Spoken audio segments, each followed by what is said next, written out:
আজি অসমৰ চৰকাৰী যিবিলাক শিক্ষা প্ৰতিষ্ঠান আছে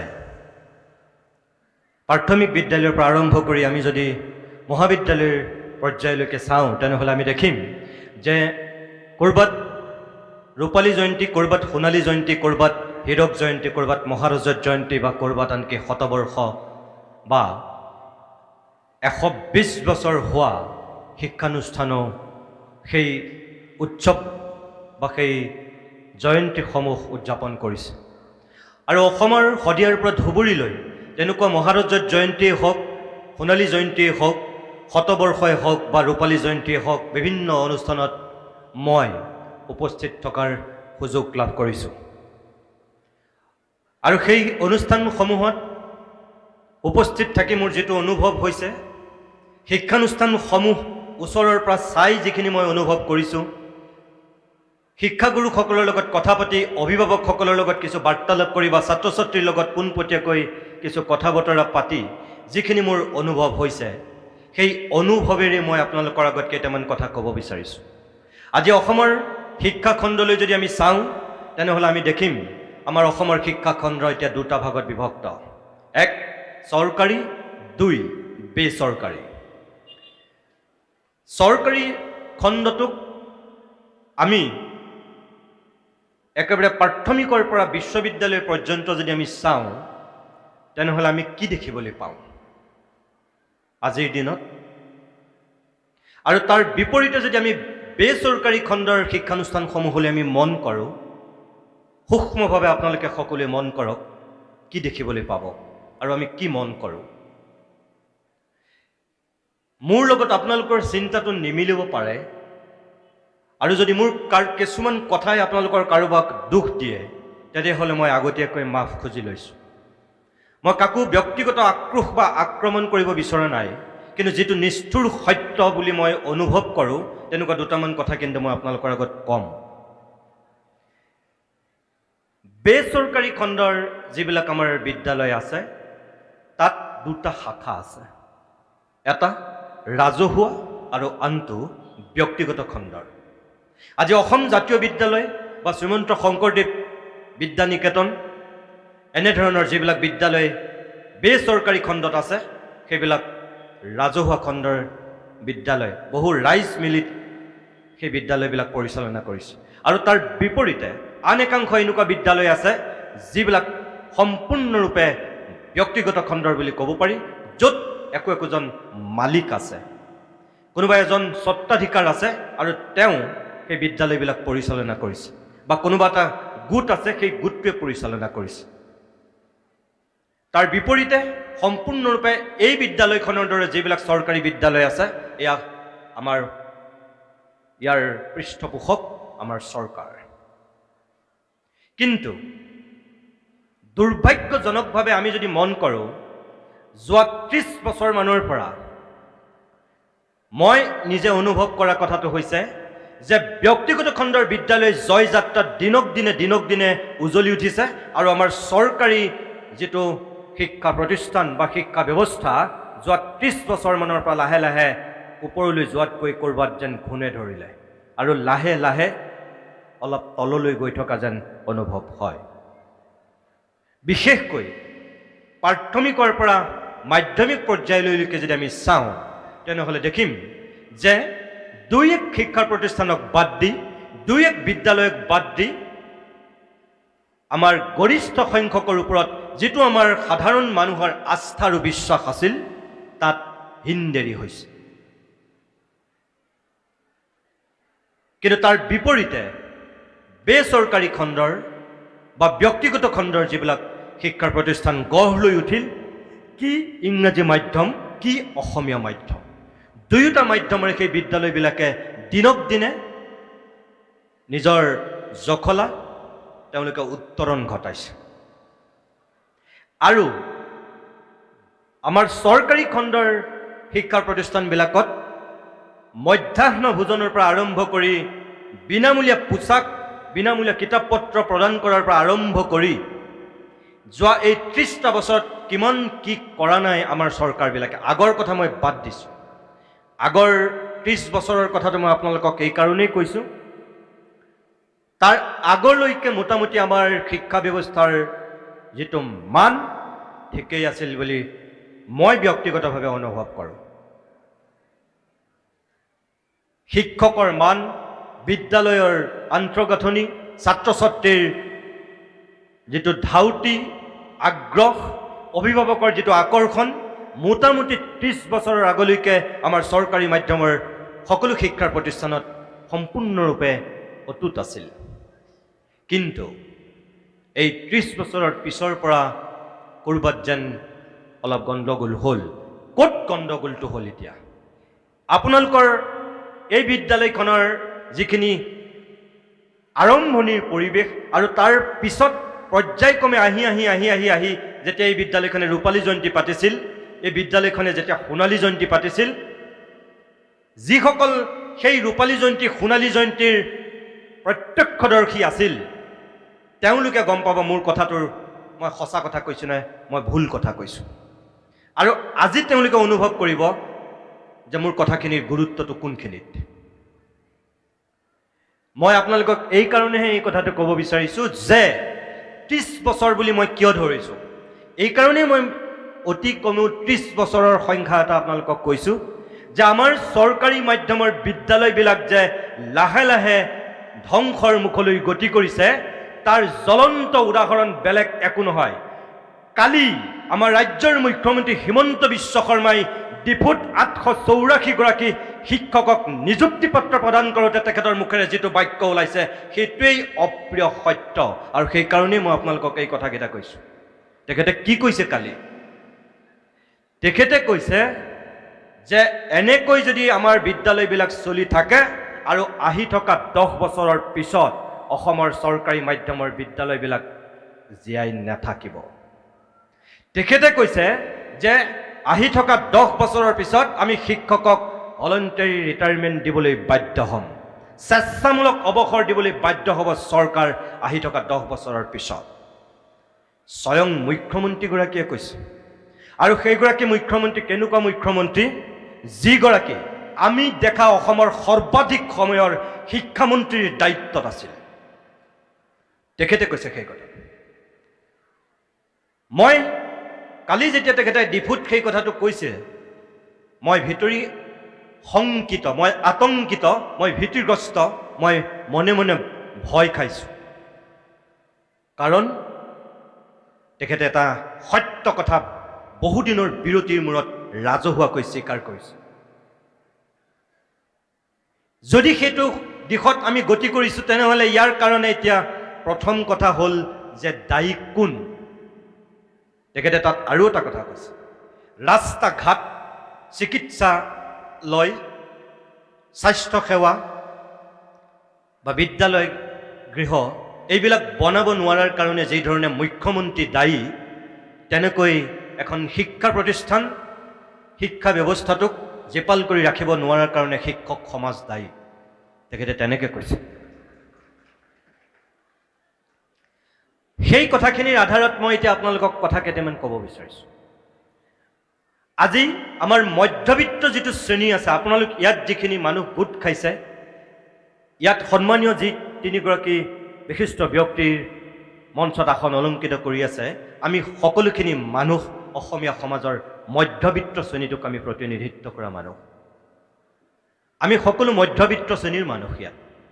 আৰু আমাৰ অসমখনক, আমাৰ ৰাজ্যখনক সামাজিক ক্ষেত্ৰত, শৈক্ষিক ক্ষেত্ৰত, সাংস্কৃতিক ক্ষেত্ৰত, ৰাজনৈতিক ক্ষেত্ৰত, ক্ৰীড়াৰ ক্ষেত্ৰত য'তেই আপুনি চকু নিদিয়ক কিয় আপুনি চাব, আমাৰ মধ্যবিত্ত শ্ৰেণীটোৱেই তাৰ নেতৃত্ব গ্ৰহণ কৰে। আজি অসমৰ মুখ্যমন্ত্ৰীৰ কথাই কওক, আপুনি হিমা দাস লাভলীনাৰ কথাই কওক, আজি জুবিন আৰু পাপনৰ কথাই কওক, আপুনি সৰ্বানন্দ সোণোৱালৰ ৰামেশ্বৰ তেলীৰ কথাই কওক, কোনো একেবাৰে হাই ক্লাছ যিটো ওপৰ শ্ৰেণী, অভিজাত শ্ৰেণীটোৰ প্ৰতিনিধি নহয়। আপুনি মোৰ দৰে মধ্যবিত্ত শ্ৰেণীটোৰে তেওঁলোক প্ৰতিনিধিত্ব কৰা ব্যক্তি। এই বিদ্যালয়খন যিসকলে প্ৰতিষ্ঠা কৰিছিল, সন্মানীয় প্ৰতিষ্ঠাপক অধ্যক্ষগৰাকী তেখেত নিজেই আছে, তেখেতো সেই মধ্যবিত্ত শ্ৰেণীটোৰে প্ৰতিনিধি।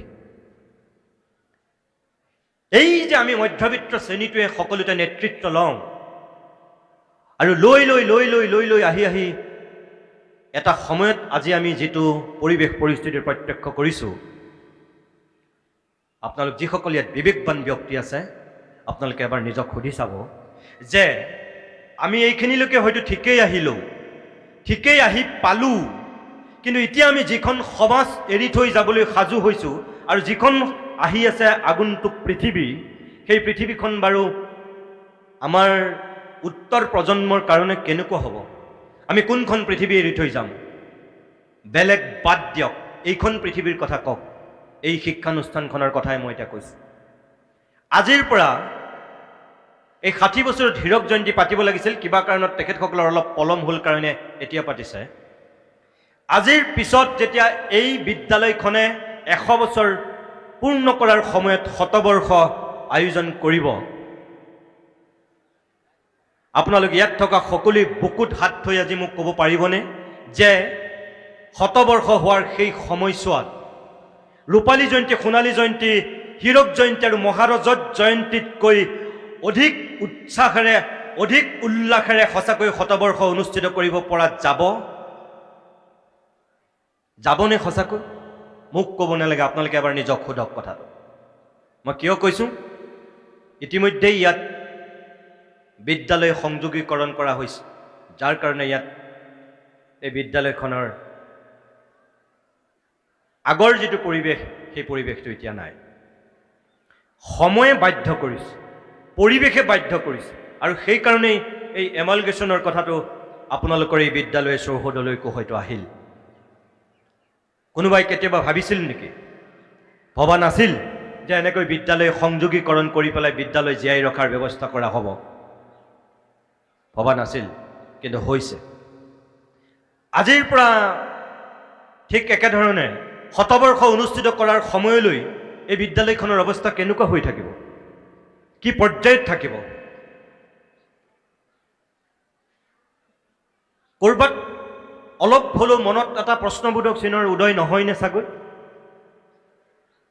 মই আপোনালোকক এই কথাটো কিয় কৈছোঁ মই নিজে যিহেতু এনেকুৱা এখন বিদ্যালয়ৰ ছাত্ৰ আছিলোঁ মোৰ নিজৰ চকুৰ আগৰ সেই বিদ্যালয়খনৰ অৱস্থাটো মই দেখিছোঁ দেখি আছোঁ আৰু ভৱিষ্যতটো কেনেকুৱা মই অনুমান কৰিছোঁ আৰু সেই প্ৰেক্ষাপটতে মই আপোনালোকক এই কথাকেইটা কৈছোঁ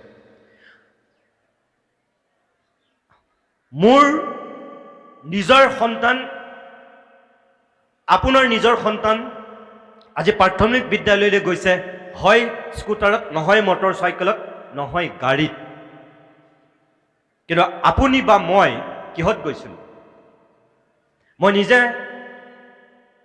থৈলা বস্তা হাতত লৈ কোনো ধৰণৰ বেৰ চেৰ নথকা বিদ্যালয়ত পঢ়া ল'ৰা আছিলোঁ প্ৰথমে গৰুৰ গোবৰ চাফা কৰি বহাৰ ব্যৱস্থা কৰিবলগীয়া হৈছিল গৰু আৰু ছাত্ৰ মোটামুটি একেলগে বিদ্যালয়ত আছে তেনেকুৱা এখন বিদ্যালয়ত মই শিক্ষা গ্ৰহণ কৰা ল'ৰা সেই ছবিটো মোৰ এতিয়াও চকুৰ আগত জীয়াই আছে মোৰ দৰে আপোনালোক ইয়াত তেনেকুৱা বহুত আছে আৰু আমাতকৈ যিসকল জ্যেষ্ঠ এই প্ৰতিষ্ঠাপক অধ্যক্ষ মহোদয়ৰ তাতকৈ বহুত বেলেগ পৰিৱেশৰ মুখামুখি হৈ শিক্ষা গ্ৰহণ কৰা ব্যক্তি আছিল তেতিয়াৰ পৰা এতিয়ালৈকে যদি আপোনালোকে চাই তেনেহ'লে যিটো আমি এটা দীঘলীয়া পৰিক্ৰমা অতিক্ৰম কৰি আহি এই পৰ্যায়ত পাইছোহি আমাৰ কি হ'ব লাগিছিল আমি সদায় ওপৰলৈ গৈ শিখৰ চুবলৈ আমি স্বপ্ন দেখিব লাগিছিল কিন্তু আমি শিখৰ চুবলৈ যোৱাতকৈ এতিয়া আমি ক'ৰবাত যেন বেকা হৈ গৈছোঁ তেনেকুৱা অনুভৱ হৈছে কিয় তাৰ ওলোটাটো হৈ আছে এতিয়া ব্যক্তিগত খণ্ড বা বেচৰকাৰী বিদ্যালয়বিলাকৰ ক্ষেত্ৰত প্ৰাথমিকৰ পৰা একেবাৰে বিশ্ববিদ্যালয় পৰ্যন্ত আমাৰ ৰাজ্যখনত যিমানবিলাক এটা শিক্ষাৰ প্ৰতিষ্ঠান গঢ়ি উঠিছে প্ৰত্যেকৰে ঊৰ্ধ্বমুখী যাত্ৰা আৰু চৰকাৰী কি হৈছে কিয় হ'ল এই কথাটো আজি কালি মুখ্যমন্ত্ৰীগৰাকীয়ে কিয় এই কথাটো ক'বলগীয়া হ'ল মই খোলাকে আপোনালোকক দুটা কথা কওঁ এতিয়া মই যে ক'লো 30 বছৰ মানৰ পৰা ক'ৰবাত আমাৰ ঘূণে ধৰিলে বুলি কালি মুখ্যমন্ত্ৰীয়ে শিক্ষক সমাজক দায়ী কৰিছে শিক্ষা ব্যৱস্থাটো আজিৰ অধপতন হোৱাৰ কাৰণে মই কম আপোনালোকৰ এইখন মঞ্চৰ পৰা মুখ্যমন্ত্ৰী হিমন্ত বিশ্ব শৰ্মাই কালিৰ ডিফুত অৰ্ধ সত্য কথা কৈছে, চূড়ান্ত সত্য কথা নাই কোৱা, তেখেতে অৰ্ধ সত্য কথা কৈছে। মই কম আজি অসমৰ চৰকাৰী মাধ্যমৰ শিক্ষা ব্যৱস্থা যদি জহন্নামে গৈছে, আজি যদি চৰকাৰী মাধ্যমৰ বিদ্যালয়ৰ প্ৰতি বৃহৎ প্ৰশ্নবোধক চিনৰ উদয় হৈছে, তেনেহ'লে তাৰ কাৰণে মূলতঃ দায়ী আমাৰ বিগত চৰকাৰবিলাক। এক নম্বৰত দায়ী আমাৰ চৰকাৰবিলাক। তাৰ পিছত মই দায়ী কৰিম আমাৰ শিক্ষক সমাজ বা আমাৰ সামাজিক ব্যৱস্থাটোক। প্ৰথমতে তেখেতে যিধৰণে আমাৰ শিক্ষক সমাজক দায়ী কৰিছে, মই কিন্তু দায়ী নকৰোঁ। মই দায়ী কৰিম আমাৰ চৰকাৰক। কিয়? আজিৰ পৰা অলপ দিনৰ আগৰ যিটো পৰিৱেশ আছিল, জয় জয় মই আছিল। কোনেও কেতিয়াও চৰকাৰী মাধ্যমৰ বিদ্যালয়ৰ প্ৰতি প্ৰশ্নৰ উদয় কৰা নাছিল, আপোনাৰ মনত সন্দেহ নাছিল, কোনো আশংকা নাছিল, কোনো ভয় নাছিল। বিনা দ্বিধাই আপুনি সেই চৰকাৰী মাধ্যমৰ বিদ্যালয়বিলাকৰ ওপৰত 100% আস্থা আৰু বিশ্বাস পোষণ কৰি আছিল। এতিয়াও তেনেকুৱা বিদ্যালয় আছে, বেলেগ বাদ দিয়ক। আপোনালোকৰ এই সীমামূৰীয়া এই বিদ্যালয়খনৰ পৰা মই কম, যোৰহাট আৰু শিৱসাগৰ জিলা তাৰ আটাইতকৈ উজ্জ্বল উদাহৰণ।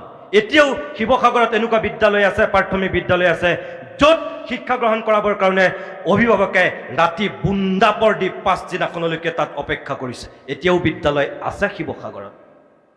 যোৰহাটত এতিয়াও তেনেকুৱা বিদ্যালয় আছে চৰকাৰী মাধ্যমৰ, কিন্তু কিমানখন আছে? কিমানখন তেনেকুৱা চৰকাৰী বিদ্যালয়ৰ প্ৰতি অভিভাৱকে সেই আস্থা আৰু বিশ্বাস পোষণ কৰি আছে? 24 ঘণ্টাতকৈ বেছি আগতীয়াকৈ সেই বিদ্যালয়ত নামভৰ্তি কৰিবৰ কাৰণে অভিভাৱকে যে বুন্দাপৰ দিছে, অসমত কিমানখন তেনেকুৱা বিদ্যালয় আছে? এতিয়াও যে আছে, এপাচি শাকত এটা জালুকৰ দৰে, ভাগ্য ভাল। কিন্তু এটা সময়লৈকে মোটামুটিভাৱে ঠিকেই আছিল সেই বিদ্যালয়বিলাক। আজি যে ধ্বংস হৈ গ'ল, আজি যে প্ৰশ্নবোধক চিনৰ উদয় হ'ল, আশংকা হ'ল, ভয় সোমালে আমাৰ মাজত, ক'ৰ পৰা সোমালে? মই ভাবোঁ ইয়াৰ কাৰণে প্ৰথম দায়ী, মই আকৌ আপোনালোকক কৈছোঁ যে আপোনালোকৰ লগত মোৰ চিন্তাটো নিমিলিব পাৰে, এইটো মোৰ চিন্তা। মই ভাবোঁ প্ৰথম দায়ী 91 চনৰ যিখন হিতেশ্বৰ শইকীয়াৰ কংগ্ৰেছ চৰকাৰ, সেই চৰকাৰখন প্ৰথম দায়ী। কিয় কৈছোঁ মই?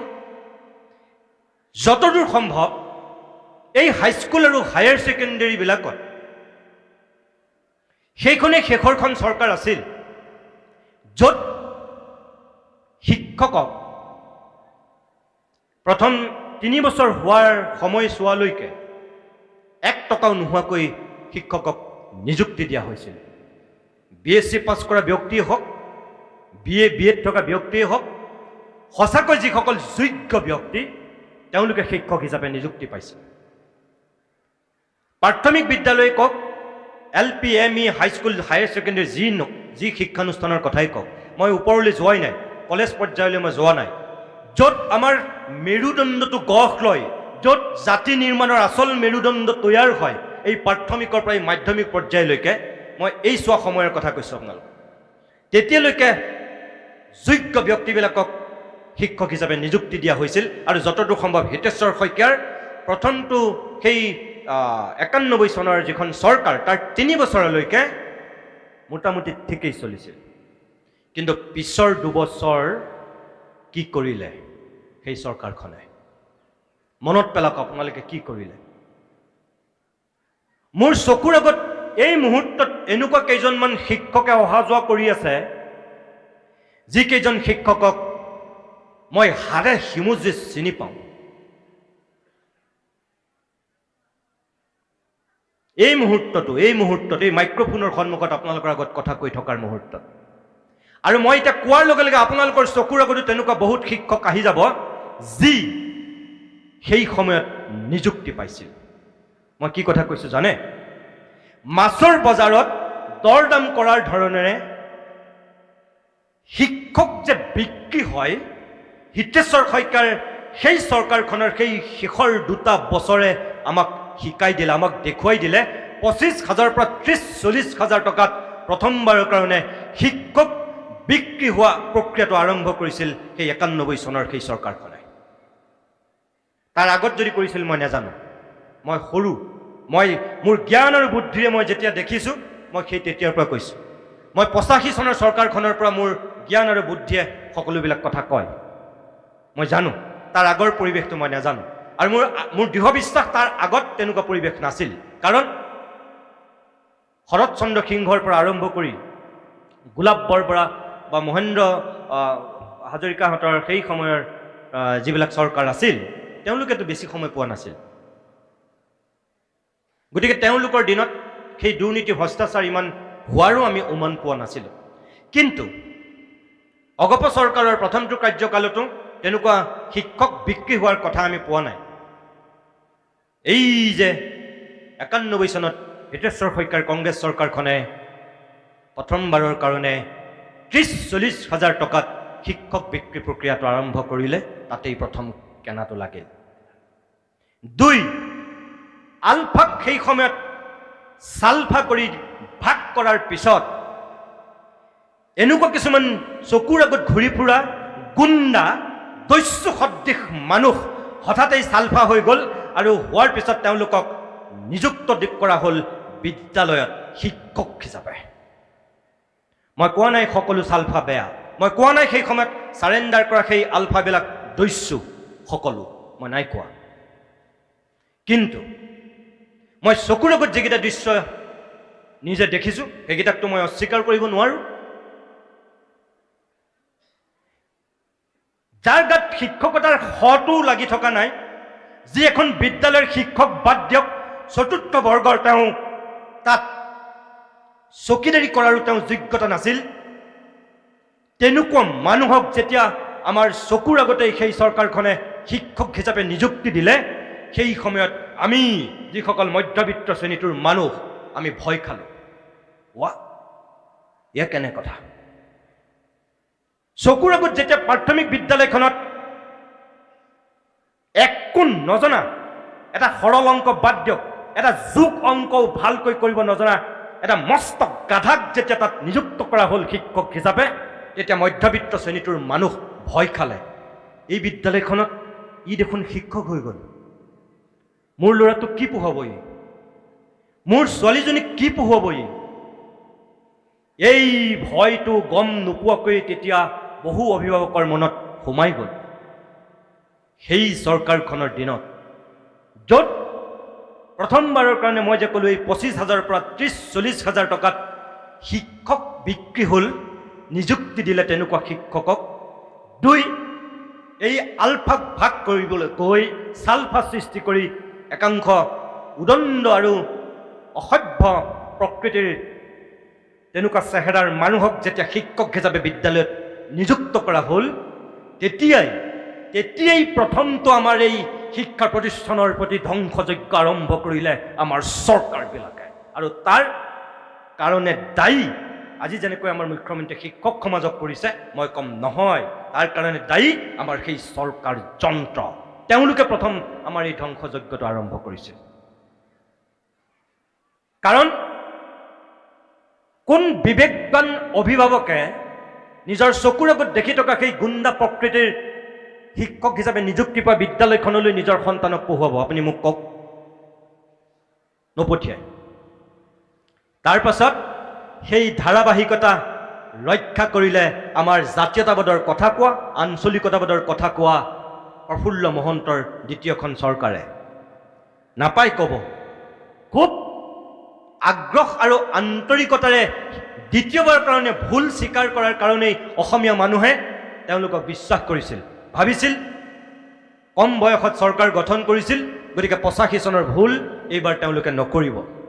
আৰু সেই আস্থা আৰু বিশ্বাস পোষণ কৰি কংগ্ৰেছক ওফৰাই আকৌ দ্বিতীয়বাৰৰ কাৰণে 96 চনত প্ৰফুল্ল মহন্তক দ্বিতীয়বাৰৰ কাৰণে মুখ্যমন্ত্ৰী পাতিলে, আৰু সেই চৰকাৰখনক আমি আন্তৰিকতাৰে দিছপুৰত বহুৱালোঁ। হিতেশ্বৰ শইকীয়াৰ দিনৰ সেই দুৰ্নীতি ভ্ৰষ্টাচাৰ, হিতেশ্বৰ শইকীয়াৰ দিনৰ সেই ক'লা অধ্যায়বিলাক জৱনিকা পৰিব বুলি অসমীয়া মানুহে বিশ্বাস কৰিছিল, ইয়াত থকা আপোনালোক সবেও বিশ্বাস কৰিছিল। কিন্তু নিজৰ ভুল স্বীকাৰ কৰাৰ পিছত প্ৰফুল্ল মহন্তৰ সেই দ্বিতীয়খন চৰকাৰেও কি কৰিলে? যিটো আস্থা আৰু যিটো বিশ্বাস পোষণ কৰি সেই চৰকাৰখনক দিছপুৰত বহুৱাইছিল, বাকীবিলাক বাদ দিয়ক, শৈক্ষিক ক্ষেত্ৰখনত তেওঁলোকৰ যিটো অৱদান, কিবা পৰিৱৰ্তন হ'লনে? নহ'ল। হিতেশ্বৰ শইকীয়াৰ চৰকাৰখনৰ বাটেৰে এক প্ৰকাৰ প্ৰফুল্ল মহন্তৰ চৰকাৰেও বাট বুলিবলৈ আৰম্ভ কৰিলে। আপোনালোকৰ ইয়াত তেনেকুৱা কোনোবা মানুহ আছে যদি মই নাজানো, যদি আছে আপোনালোকে গাত পাতি নল'ব। মই আপোনালোকক আক্ৰমণ কৰিবৰ কাৰণে, সমালোচনা কৰিবৰ কাৰণে মই এই কথাটো কোৱা নাই। মই এই কথাটো ক'ব বিচাৰিছোঁ এই কাৰণেই যে অসমৰ শিক্ষাখণ্ডৰ প্ৰতি, এই চৰকাৰী মাধ্যমৰ বিদ্যালয়বিলাকৰ প্ৰতি আজি যিটো প্ৰশ্নবোধক চিহ্নৰ উদয় হৈছে, যিটো আমাৰ ভয় সোমাইছে, যিটো আমাৰ জাতিৰ মেৰুদণ্ড, মই আকৌ কৈছোঁ, এজন মানুহৰ যদি মেৰুদণ্ড ঠিকে নাথাকে সেই মানুহজন কেতিয়াও ফিট হৈ জীয়াই থাকিব নোৱাৰে। মনত ৰাখিব, আপুনি মই যদি মানুহ হিচাপে জীয়াই থাকিব লাগে, আমি যদি ফিট হৈ থাকিব লাগে, আমাৰ মেৰুদণ্ড ফিট হৈ থাকিব লাগিব। মেৰুদণ্ড যদি থিয় হৈ নাথাকে আপুনি কিন্তু হালি যাব। আৰু এতিয়া আমাৰ জাতিটোৰ সেই অৱস্থা হৈছে কাৰণেই মই কথাকেইটা কৈছোঁ। আমাৰ মেৰুদণ্ড আজি কিমান ফিট হৈ থাকিব মোৰ সন্দেহ। আজি এই বিদ্যালয়বিলাক অকল চাৰ্টিফিকেট আৰু মাৰ্কশ্বিট গঢ়াৰ বিদ্যালয় নাছিল। এই বিদ্যালয়বিলাকে অকল চাকৰি সৃষ্টি কৰা, মানুহ সৃষ্টি কৰাৰ বিদ্যালয় নাছিল, শিক্ষাৰ প্ৰতিষ্ঠান নাছিল। এই বিদ্যালয়বিলাক কি আছিল? এই বিদ্যালয়বিলাক আছিল জাতিৰ কমাৰশাল। কি ভাষা, কি সাহিত্য, কি সংস্কৃতি, কি ৰাজনীতি, কি ক্ৰীড়া, কি সমাজ, সকলো নিৰ্মাণ কৰাৰ সঁচা অৰ্থত কমাৰশাল আছিল এই বিদ্যালয়বিলাক। আৰু আজি এই বিদ্যালয়বিলাককেই ধ্বংস কৰি দিয়া হৈছে। সেইকাৰণে মই আপোনালোকক এই কথাকেইটা কৈছোঁ। ইয়াৰ পৰা আমি পৰিত্ৰাণ পাব লাগিব। কেনেকৈ পাম? কোনে আনিব? কোনে দিব সেই পৰিত্ৰাণৰ পথ? আজি আমি বিচাৰ কৰিব লাগিব সেই কথা। এই যে মই ক'লোঁ প্ৰফুল্ল কুমাৰ মহন্তৰ চৰকাৰেও সেই হিতেশ্বৰ শইকীয়াৰ পথকে অনুসৰণ কৰিলে, তাৰ বেলেগ উদাহৰণ বাদ দিয়ক। মোৰ চকুৰ আগত এনেকুৱা কেইজনমান শিক্ষক আছে, মই ইয়াত নাম ক'ব পাৰোঁ তেওঁলোকৰ, মই নকওঁ কাৰণ তেওঁলোকে এতিয়াও শিক্ষকতা বৃত্তিত জড়িত হৈ আছে, অৱসৰ গ্ৰহণ কৰা নাই। যি মোৰ চকুৰ আগত 7-8 বাৰকৈ মেট্ৰিক ফেইল কৰি কম্পাৰ্টমেণ্টেল দি মেট্ৰিক পাছ কৰিছিল, সেই প্ৰফুল্ল কুমাৰ মহন্ত চৰকাৰে তেনেকুৱা বহুত গাধা ব্যক্তিক শিক্ষক হিচাপে নিযুক্ত কৰিলে, তেওঁলোকক আত্মসংস্থাপন দিয়াৰ স্বাৰ্থত। প্ৰফুল্ল মহন্তৰ চৰকাৰে, সেই জাতীয়তাবাদী চৰকাৰে, সেই আঞ্চলিকতাবাদী চৰকাৰে, অৰ্থাৎ তেওঁলোকৰ একমাত্ৰ যোগ্যতা আছিল তেওঁলোক অসম গণ পৰিষদৰ হাড়ে হিমজুৱে কৰ্মী, এটা সময়ৰ প্ৰাক্তন ছাত্ৰ নেতা আৰু তেওঁলোক অগপৰ সদস্য। যি মেট্ৰিক ফেইল কৰিছে 7-8 বাৰকৈ দি, কম্পাৰ্টমেণ্টেল দি যেনে তেনে তেওঁলোকে চুচৰি বাগৰি পাছ কৰিছে, আৰু সেই মানুহক যেতিয়া চকুৰ সন্মুখৰ প্ৰাথমিক বিদ্যালয়খনত শিক্ষক হিচাপে নিযুক্তি দিলে, সেই গাঁওখনৰ মানুহে, সেই অঞ্চলটোৰ মানুহে কি যুক্তিত সেই বিদ্যালয়খনত নিজৰ সন্তানক পঢ়ুৱাব? তাৰপিছত আপুনি মোক কওক। মানুহৰ মাজত ভয় সোমালে। ইটো নিজে ফেইল কৰি কৰি কৰি কৰি যেনে তেনে চুচৰি বাগৰি মেট্ৰিক পাছ কৰিছে, আৰু ই দেখোন এতিয়া এই বিদ্যালয়খনৰ শিক্ষক। ই কি পঢ়ুৱাব? মোৰ ল'ৰাটোক কি পঢ়ুৱাব? মোৰ ছোৱালীজনীয়ে কি শিক্ষা ল'ব ইয়াৰ পৰা? তেওঁ শব্দটো তেওঁ গাত প্ৰযোজ্য নহয়। অভিভাৱকবিলাকে ভাবিলে সি। এজন শিক্ষকক যেতিয়া তেওঁ ঠাইত ই আৰু সি ৰূপত মানুহে চাব বিচাৰিলে, চাবলৈ পালে, তেতিয়া মানুহৰ মনত ভয় সোমাই গ'ল। সেই বিদ্যালয়খনলৈ নিজৰ সন্তানক পঢ়ুৱাবলৈ তেওঁ সাহস আৰু তেওঁ স্বপ্নই নকলে, তেওঁ বিকল্প ৰাস্তা বিচাৰিলে। তেওঁ ভাবিলে যে মোৰ সন্তানটো ইয়াৰ ওচৰত পঢ়ুৱাই মই ধ্বংস কৰিব নোৱাৰোঁ। তেখেতৰ ওচৰত, তেওঁৰ ওচৰত পঢ়ুৱাই বুলি নাভাবে, ইয়াৰ ওচৰত পঢ়ুৱাই বুলি ভাবে। এজন শিক্ষকক যেতিয়া ই আৰু সি লৈ কোনোবাই মনৰ মাজত ট্ৰেন্সফাৰ কৰি লয়, স্বাভাৱিকতেই সেই বিদ্যালয়খনৰ প্ৰতি সেই অঞ্চলটোৰ মানুহৰ আৰু এজন দুজনকৈ লাহে লাহে সংখ্যা বৃদ্ধি হ'ব, আৰু সমাজখনৰ আস্থা আৰু বিশ্বাস তাত নোহোৱা হ'ব। আৰু তেতিয়াই মানুহে কি কৰিলে? বহুত চিন্তাশীল অভিভাৱকে মিলি এই ৰাজহুৱা খণ্ডৰ বিদ্যালয় গঢ় দিয়াৰ স্বপ্ন দেখিবলৈ ল'লে।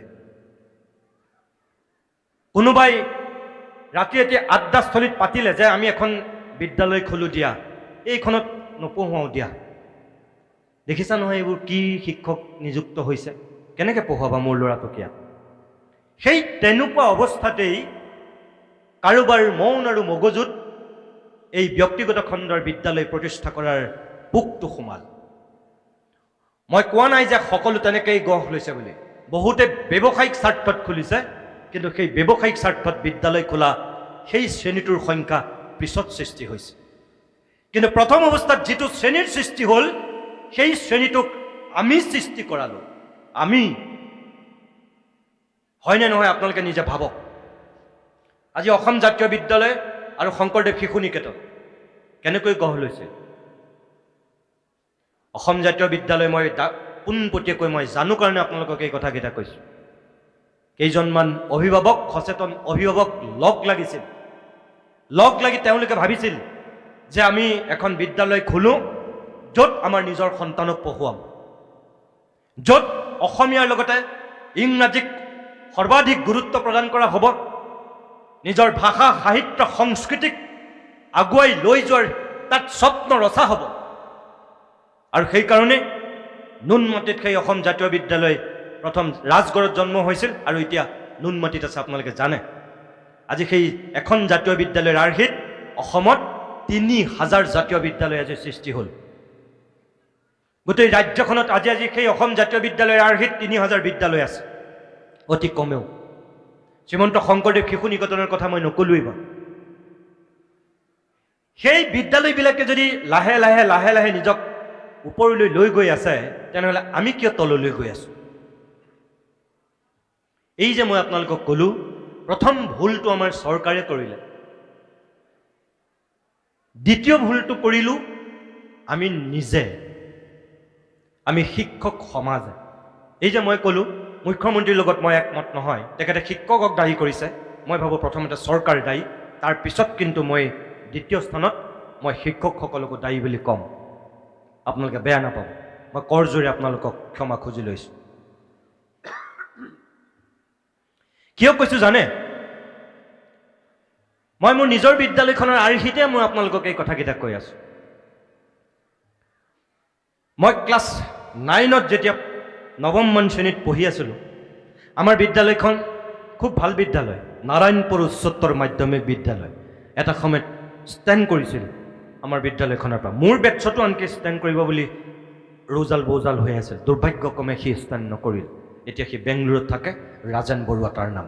লখিমপুৰ জিলাৰ ভিতৰত সি টেষ্ট পৰীক্ষাত 1 নম্বৰ হৈছিল। মোৰ কাষতেই বহে সি। লখিমপুৰ কলেজৰ পৰা পৰৱৰ্তী সময়ত সি টপাৰ হৈছিল। সেই বিদ্যালয়খনৰ মোক ছাৰে বেয়া পাব পাৰে, আজি ছাৰৰ কাণত এই কথাটো পৰিবগৈও পাৰে, মই নাজানো। ছাৰ এতিয়াও জীয়াই আছে, প্ৰিন্সিপাল ছাৰ, মোৰ দেউতাৰ বন্ধু, একেলগে পঢ়া। প্ৰিন্সিপাল ছাৰে 9ম শ্ৰেণীত পঢ়ি থাকোঁতে হঠাৎ ছাৰৰ ল'ৰাটোক আমাৰ বিদ্যালয়খনৰ পৰা লৈ গুচি গ'ল।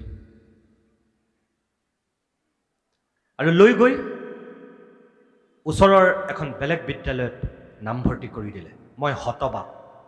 কাৰ মনত কেনেকুৱা কি হৈছিল মই নাজানো, কিন্তু মই তাৰ লগৰ কাৰণে মই হতবাক হৈ গ'লো। সি মোৰ খুব ভাল বন্ধু আছিল। মই কাক কম কি কম এনেকুৱা অৱস্থা হৈ গ'ল। প্ৰিন্সিপাল ছাৰে তাক লৈ গ'ল, কিয় লৈ গ'ল? মোৰ মনত ঢেৰ প্ৰশ্ন হৈছে। মই উপায়হীন হৈ মই তাকে সুধিছোঁ, তুমি কিয় গুচি গ'লা আমাৰ স্কুলৰ পৰা? বেচেৰাৰ কি উত্তৰ দিব? তাৰ হাতত উত্তৰ নাই। বাবাই লৈ গৈছে, আহিলোঁ আৰু দিয়া, এনেকৈ বুলি ক'লে। মই এতিয়া আপোনালোকক ক'ব বিচাৰোঁ সেই কথাটো, অকল মোৰ বিদ্যালয়খনৰ প্ৰধান শিক্ষক বা প্ৰিন্সিপাল অধ্যক্ষ মহোদয় সেই কামটো যে কৰা ব্যক্তি একমাত্ৰ অসমখনত তেনেকুৱা নহয়। অসমখনত তেনেকুৱা বহুত অধ্যক্ষ ওলাল, অসমখনত তেনেকুৱা বহুত প্ৰধান শিক্ষক ওলাল, যি নিজৰ সন্তানক আধা নিজৰ বিদ্যালয়ত পঢ়ুৱাই হঠাৎ সেই বিদ্যালয়খনৰ পৰা তেওঁ ট্ৰেন্সফাৰ কৰি লৈ গৈ ওচৰৰ এখন ব্যক্তিগত খণ্ডৰ বিদ্যালয়ত নামভৰ্তি কৰি দিছে বা বেলেগ এখন বিদ্যালয়লৈ তেওঁ ট্ৰেন্সফাৰ কৰি লৈ গুচি গ'ল। মোৰ কথা হ'ল, যিজন অধ্যক্ষৰ নিজৰ বিদ্যালয়খনত নিজৰ সন্তানক পঢ়ুৱাৰ আস্থা আৰু বিশ্বাস নাই, যিখন বিদ্যালয়ত প্ৰধান শিক্ষকে নিজৰ সন্তানক পঢ়ুৱাব লাগে বুলি গুৰুত্ব অনুভৱ নকৰে, সেই বিদ্যালয়খনত কোন অভিভাৱকে কি যুক্তিত পঢ়ুৱাব নিজৰ সন্তানক? কওক আপোনালোকে। যিজন অধ্যক্ষই নিজৰ বিদ্যালয়খনৰ শিক্ষাগুৰুৰ ওপৰত আস্থা আৰু বিশ্বাস পোষণ কৰা নাই মানুহ গঢ়িব বুলি, যিজন অধ্যক্ষই নিজৰ শিক্ষাগুৰুসকলৰ ওপৰত সেই আস্থা নাৰাখি আন বিদ্যালয়ৰ শিক্ষকৰ ওপৰত আস্থা ৰাখি নিজৰ সন্তানক লৈ গৈছে সেই ওচৰৰ বিদ্যালয়খনলৈ, তেনেহ'লে ওচৰৰ সমাজৰ আন বেলেগ মানুহে তুমি নেতৃত্ব দিয়া অধ্যক্ষৰ দায়িত্বত থকা সেই বিদ্যালয়খনত কোন যুক্তিত পঢ়াব নিজৰ সন্তানক? নপঢ়ুৱাই, স্বাভাৱিক কথা।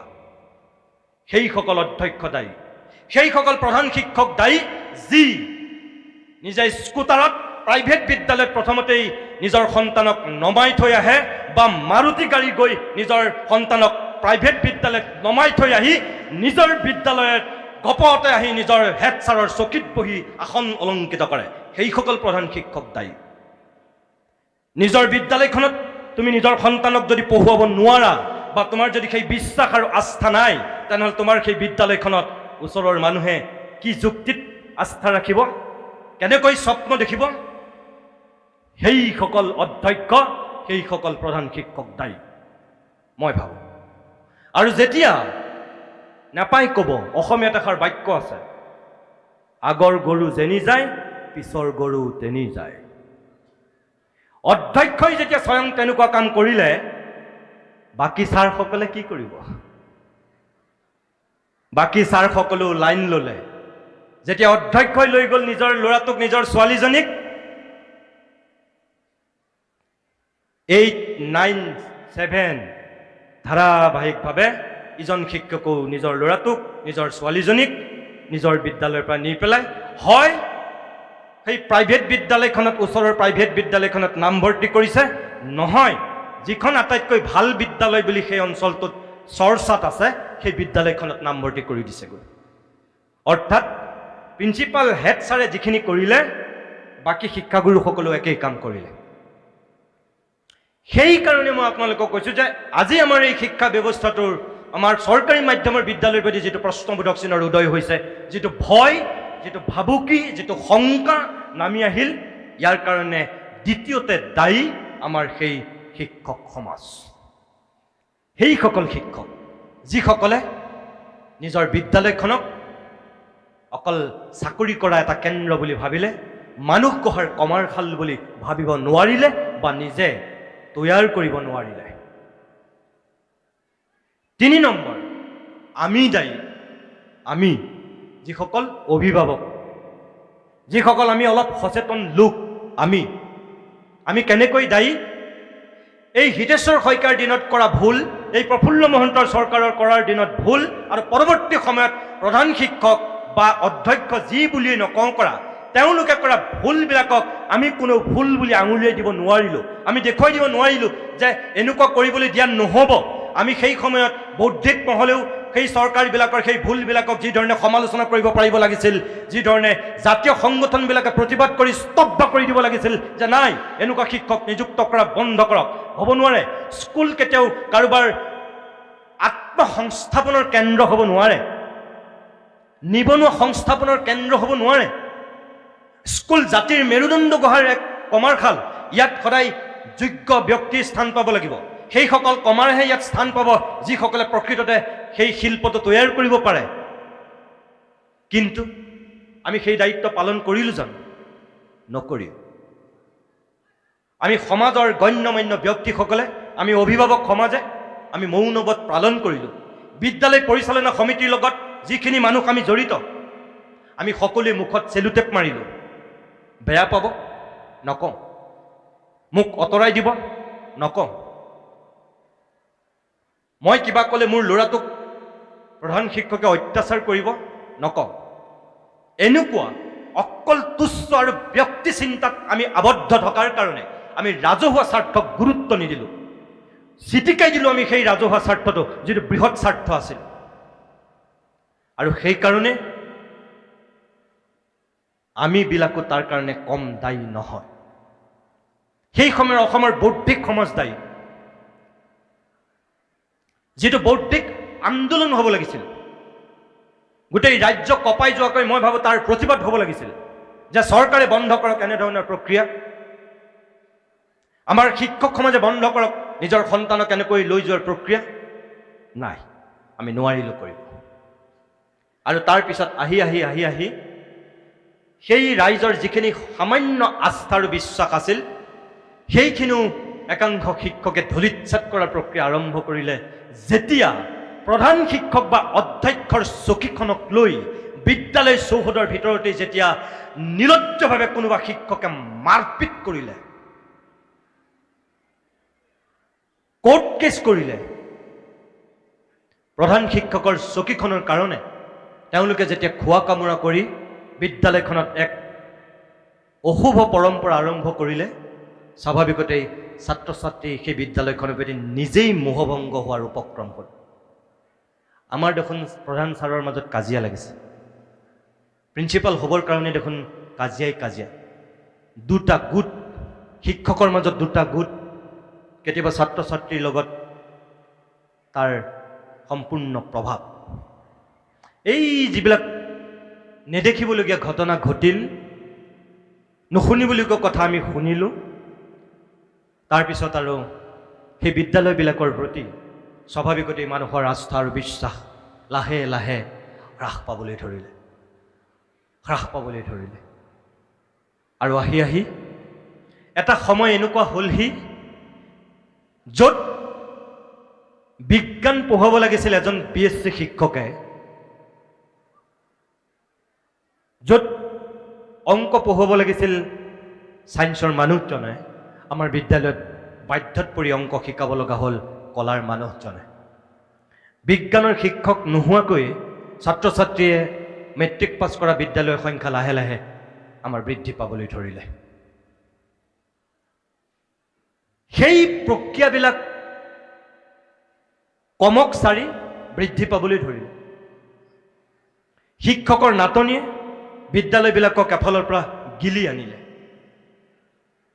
য'ত অৱসৰ গ্ৰহণ কৰিলে সেই অৱসৰ শিক্ষকক তাত নিযুক্তি দিয়াটো বাদেই বহু দিন ধৰি পেলাই থৈ দিলে। আৰু এটা সময়ত গৈ অংক নোহোৱাকৈ, বিজ্ঞানৰ শিক্ষক নোহোৱাকৈ সেই বিদ্যালয়বিলাকত যেতিয়া পাঠদান প্ৰক্ৰিয়া আৰম্ভ হ'ল, ল'ৰা ছোৱালীয়ে গৈ অভিভাৱকক সেই কথা পোনপটীয়াকৈ ক'লে, আমাৰ বিজ্ঞান পঢ়ুৱাই নাই এতিয়ালৈকে, দেউতা কি কৰিম, মই অংক একোৱেই নাজানো, আমাৰ অংক ছাৰেই নাই স্কুলত। স্বাভাৱিকতেই অভিভাৱকৰ মনত তেতিয়া ভয় সোমাব। ল'ৰাটোৱে যেনেকৈ ভয় খাইছে অভিভাৱকো তেতিয়া ভয় খাব। আৰে অংকৰ ছাৰ নোহোৱাকৈ, বিজ্ঞানৰ ছাৰ নোহোৱাকৈ এনেকৈ কি পাঠদান হৈ আছে নেকি? কিন্তু সেই অভিভাৱক অসহায়, সেই অভিভাৱকে তাৰ কোনো ৰাস্তা বিচাৰি পোৱা নাই। এটা সময়ত তেওঁ নিজৰ সন্তানক তাৰ পৰা লৈ যাবলৈ বাধ্য হৈছে আৰু এখন ব্যক্তিগত খণ্ডৰ প্ৰাইভেট বিদ্যালয়ত নামভৰ্তি কৰি দিছে নিজৰ সন্তানক ভৱিষ্যতৰ স্বাৰ্থত। কাৰণ তেওঁ জানি শুনি নিজৰ ল'ৰাটোৰ মূৰ খাব নোৱাৰে, ছোৱালীজনী মূৰ খাব নোৱাৰে, গতিকে তেওঁ বাধ্য হৈছে সেই বিদ্যালয়খনৰ পৰা লৈ যাবলৈ। অৰ্থাৎ আমাৰ চৰকাৰে বাধ্য কৰিলে সেই অভিভাৱকজনক নিজৰ সন্তানক চৰকাৰী মাধ্যমৰ বিদ্যালয়খনৰ পৰা লৈ যাবৰ কাৰণে। কোনো শিক্ষকে বাধ্য কৰোৱা নাছিল, সেই অভিভাৱক শ্ৰেণীটোক বাধ্য কৰিছিল আমাৰ চৰকাৰ নামৰ এই যন্ত্ৰটোৱে, কাৰণ তেওঁলোকে শিক্ষক নিযুক্ত কৰা নাছিল। আজিও সেই প্ৰক্ৰিয়াটোৰ কিবা পৰিসমাপ্তি ঘটিলনে? নাই ঘটা। 2012 চনলৈকে আমাৰ যিবিলাক ছাত্ৰ ছাত্ৰী আছিল, এই ছাত্ৰ ছাত্ৰীৰ ভিতৰত 83%তকৈও বেছি, 83 পইণ্ট ছামথিং, 83.64% মান হ'ব চাগৈ, চৰকাৰী বিদ্যালয়ৰ ছাত্ৰ ছাত্ৰী আছিল, চৰকাৰী মাধ্যমৰ 2012 চনলৈকে। আৰু আজি এই 10 বছৰৰ পিছত সেই সংখ্যাটো বৃদ্ধি হ'ব লাগিছিল নে হ্ৰাস পাব লাগিছিল? আৰু আজি আমাৰ কি হৈছে জানে? 83%তকৈও বেছি আমাৰ চৰকাৰী মাধ্যমৰ বিদ্যালয়ত থকা সেই ছাত্ৰ ছাত্ৰীৰ সংখ্যা আজি 2022 চনত আহি হৈছেহি 68%। 83%ৰ পৰা একেচাতে আহি 10 বছৰত এতিয়া 68% হৈছেহি। এতিয়া ভাবক আপোনালোকে, তাৰমানে আমাৰ চৰকাৰী মাধ্যমৰ বিদ্যালয়ৰ ভৱিষ্যতটো কেনেকুৱা? আজিৰ দিনত 314খন প্ৰাথমিক বিদ্যালয় আছে আমাৰ ৰাজ্যখনত, য'ত এজনো শিক্ষক নাই। আমাৰ চৰকাৰে এজনো শিক্ষক এতিয়ালৈকে নিযুক্তি দিব নোৱাৰা বিদ্যালয় চলি আছে ৩১৪খন। ৪৫০০খন বিদ্যালয় আছে য'ত এজনীয়া শিক্ষকে চলাই আছে আজিৰ দিনত। ৪৫০০খন বিদ্যালয় আছে য'ত প্ৰাথমিক বিদ্যালয় এতিয়াও এজন শিক্ষকে চলায়। এতিয়া মোক কওক, অসমৰ এনেকুৱা এখন ব্যক্তিগত খণ্ডৰ বিদ্যালয় আপোনালোকে মোক দেখুৱাই দিয়ক, কোনোবাই যদি পাৰে, য'ত এজন শিক্ষকে গোটেইবিলাক ক্লাছ কৰে, য'ত এজন শিক্ষকো নোহোৱাকৈ এখন বিদ্যালয় কোনোবাই চলাই আছে। পাৰিব নেকি? না আপোনালোকে পাৰিব, না মই পাৰিম, না আমাৰ মুখ্যমন্ত্ৰী হিমন্ত বিশ্ব শৰ্মাই পাৰিব। পাৰিব নেকি কোনোবাই? নোৱাৰে। কিন্তু আমি পাৰিছোঁ। মই অকল বেয়া দিশটোকে যে কৈ আছোঁ সেইটো কথা নহয়, মই আপোনালোকক আকৌ কৈছোঁ যে চৰকাৰী মাধ্যমৰ বিদ্যালয় এতিয়াও ভাল বিদ্যালয় আছে। মই নিজে তেনেকুৱা বহুকেইখন বিদ্যালয়লৈ গৈছোঁ, মই তেনেকুৱা উদাহৰণ দিব পাৰোঁ। সেই বিদ্যালয়বিলাকৰ মই ভূয়সী প্ৰশংসা কৰিছোঁ, মই বিভিন্ন জেগাত কৈছোঁ, মই আপোনালোককো ক'ব পাৰোঁ। বহুত বিদ্যালয় আছে, এখন বিদ্যালয়ৰ নাম ক'লেই যথেষ্ট হ'ব। তিনিচুকীয়াৰ পৰা ধুবুৰীলৈকে মই তেনেকুৱা ভাল বহু বিদ্যালয়লৈ গৈছোঁ, য'ত সঁচাকৈ গ'লে এটা বেলেগ আশা দেখা যায়। আমাৰ যদি চব বিদ্যালয় এনেকুৱা হ'লহেঁতেন, অসমখনৰ চেহেৰা সলনি হৈ গ'লহেঁতেন দেখোন। মই নিজে অনুভৱ কৰোঁ। তেনেকুৱা এখন বিদ্যালয় ক'ত আছে জানে? আপোনালোকে শিৱসাগৰৰ যে মই বিদ্যালয়খনৰ কথা কৈছোঁ, তেনেকুৱা বিদ্যালয় তেজপুৰৰ মাজমজিয়াত আছে। তেজপুৰ চহৰৰ মাজমজিয়াত বিদ্যালয়খনৰ নাম হৈছে চিলভাৰ জুবলি প্ৰাথমিক বিদ্যালয়। বিদ্যালয়খনৰ নাম আপোনালোকে জানি ভাল পাব। মই আকৌ কৈছোঁ, আপোনালোকে জানি ভাল পাব, এখন প্ৰাথমিক বিদ্যালয়, চৰকাৰী মাধ্যমৰ বিদ্যালয়, আজিৰ দিনত সেই বিদ্যালয়খনৰ নাম মই এইকাৰণে আপোনালোকক ক'ব বিচাৰিছোঁ যে আপোনালোকৰ এই বিদ্যালয়খনলৈ আহি অধ্যক্ষ মহোদয়ৰ লগত অধ্যক্ষৰ কোঠাত মই কিছু সময় পূৰ্বে কথা পাতিছিলোঁ, আৰু কথা পাতি মই সুধিছিলোঁ যে আপোনাৰ বিদ্যালয়খনত শিক্ষক কিমান, ছাত্ৰ ছাত্ৰী কিমান। তেখেতে কৈছিল ইয়াত 27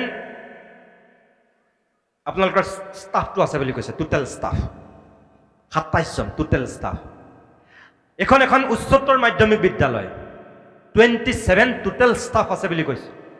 আৰু মই এতিয়া যিখন প্ৰাথমিক বিদ্যালয়ৰ নাম আপোনালোকৰ আগত ক'ব বিচাৰিছোঁ, সেই বিদ্যালয়খনত আজিৰ দিনতেই শিক্ষক আছে 29 জন শিক্ষক আছে এখন প্ৰাথমিক বিদ্যালয়ত, আৰু ছাত্ৰ ছাত্ৰী আছে তাত আজিৰ দিনত 1012 জন।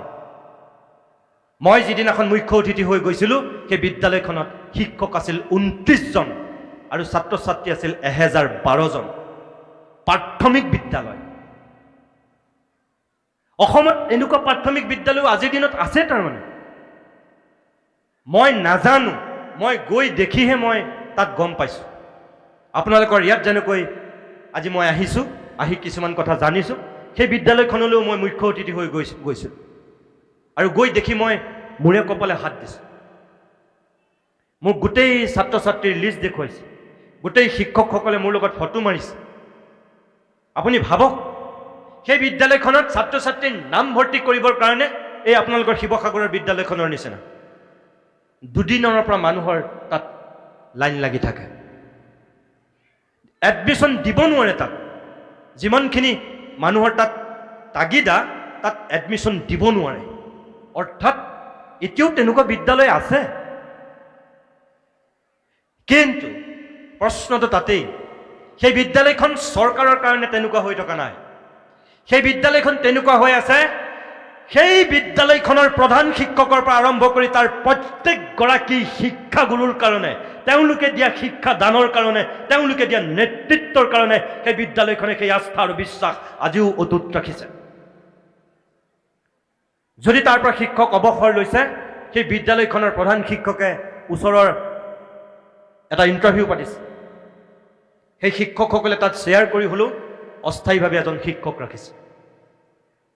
সেই অভাৱটো তাত হ'বলৈ দিয়া নাই। তেওঁ কষ্ট কৰিছে, আৰু তাৰপিছত চৰকাৰে যেতিয়া নিযুক্তি দিছে, হয় সেই অস্থায়ীভাৱে ৰাখি থোৱা মানুহজনক তেওঁলোকে ৰাখিবলৈ চেষ্টা কৰিছে কিবা প্ৰকাৰে, নহয় তেওঁক সসন্মানে বিদায় দিছে। অৰ্থাৎ মই আপোনালোকক এই কথাটো কিয় কৈছোঁ যে আমাৰ মানুহৰ আস্থা আৰু বিশ্বাসটো জীয়াই ৰাখিবৰ কাৰণে কেতিয়াবা কিন্তু আমি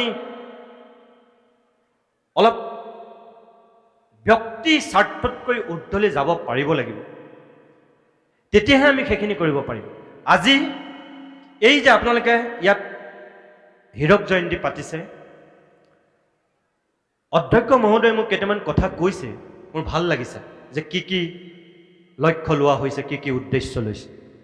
তাৰপিছতো মই আপোনালোককো ক'ম, ইমান আপোনালোক এই প্ৰেক্ষাগৃহটোত ইমানখিনি মানুহ ঠাক খাই আছে, যিহেতু এইকাৰণে আপোনালোক ঠাক খাই আছে, এই বিদ্যালয়খনৰ প্ৰতি আপোনালোকৰ এতিয়াও ক'ৰবাত নহয় ক'ৰবাত আস্থা আৰু বিশ্বাস এটা আপোনালোকৰ আছে, আপোনালোকৰ অন্তৰত আছেই।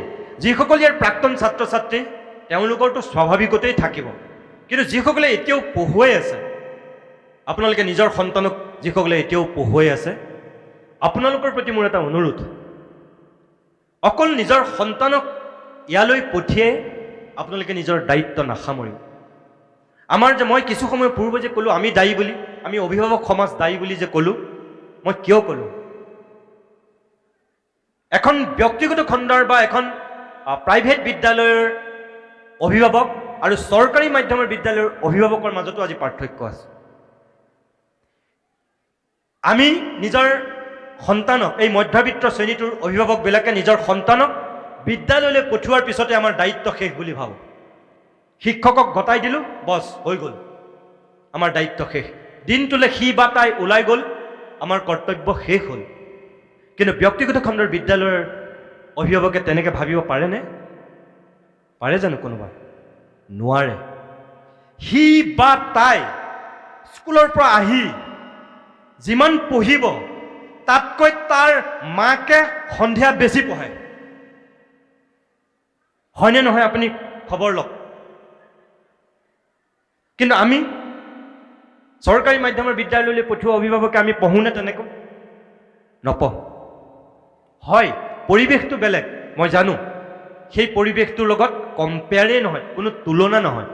কিন্তু তথাপিও একো কৰিব নোৱাৰিলেও আমিবিলাকে অন্ততঃ এই কামটো কৰিব পাৰিব লাগিছিল যে মাজনী তুমি কি পঢ়িলা, আজি দিনটোত তুমি কি শিকিলা স্কুলত গৈ। নিজে পঢ়ুৱাব নোৱাৰিলেও সেই কথাটো অন্ততঃ আমি সুধিব পাৰিব লাগিছিল। কিন্তু আমি বহুত অভিভাৱকে, এই চৰকাৰী মাধ্যমত পঢ়োৱা আমি বহুত অভিভাৱকে আমি সেই কামটোও নকৰিলোঁ। স্কুলত গৈ সিনো কি পঢ়িলে, তাইনো কি পঢ়িলে, তাইনো কি শিকিলে, আমি খবৰ লোৱাৰ প্ৰয়োজনবোধ নকৰিলোঁ। প্ৰাইভেট বিদ্যালয়ত সেই পৰিৱেশটো আপুনি সপোনতো ভাবিব নোৱাৰে।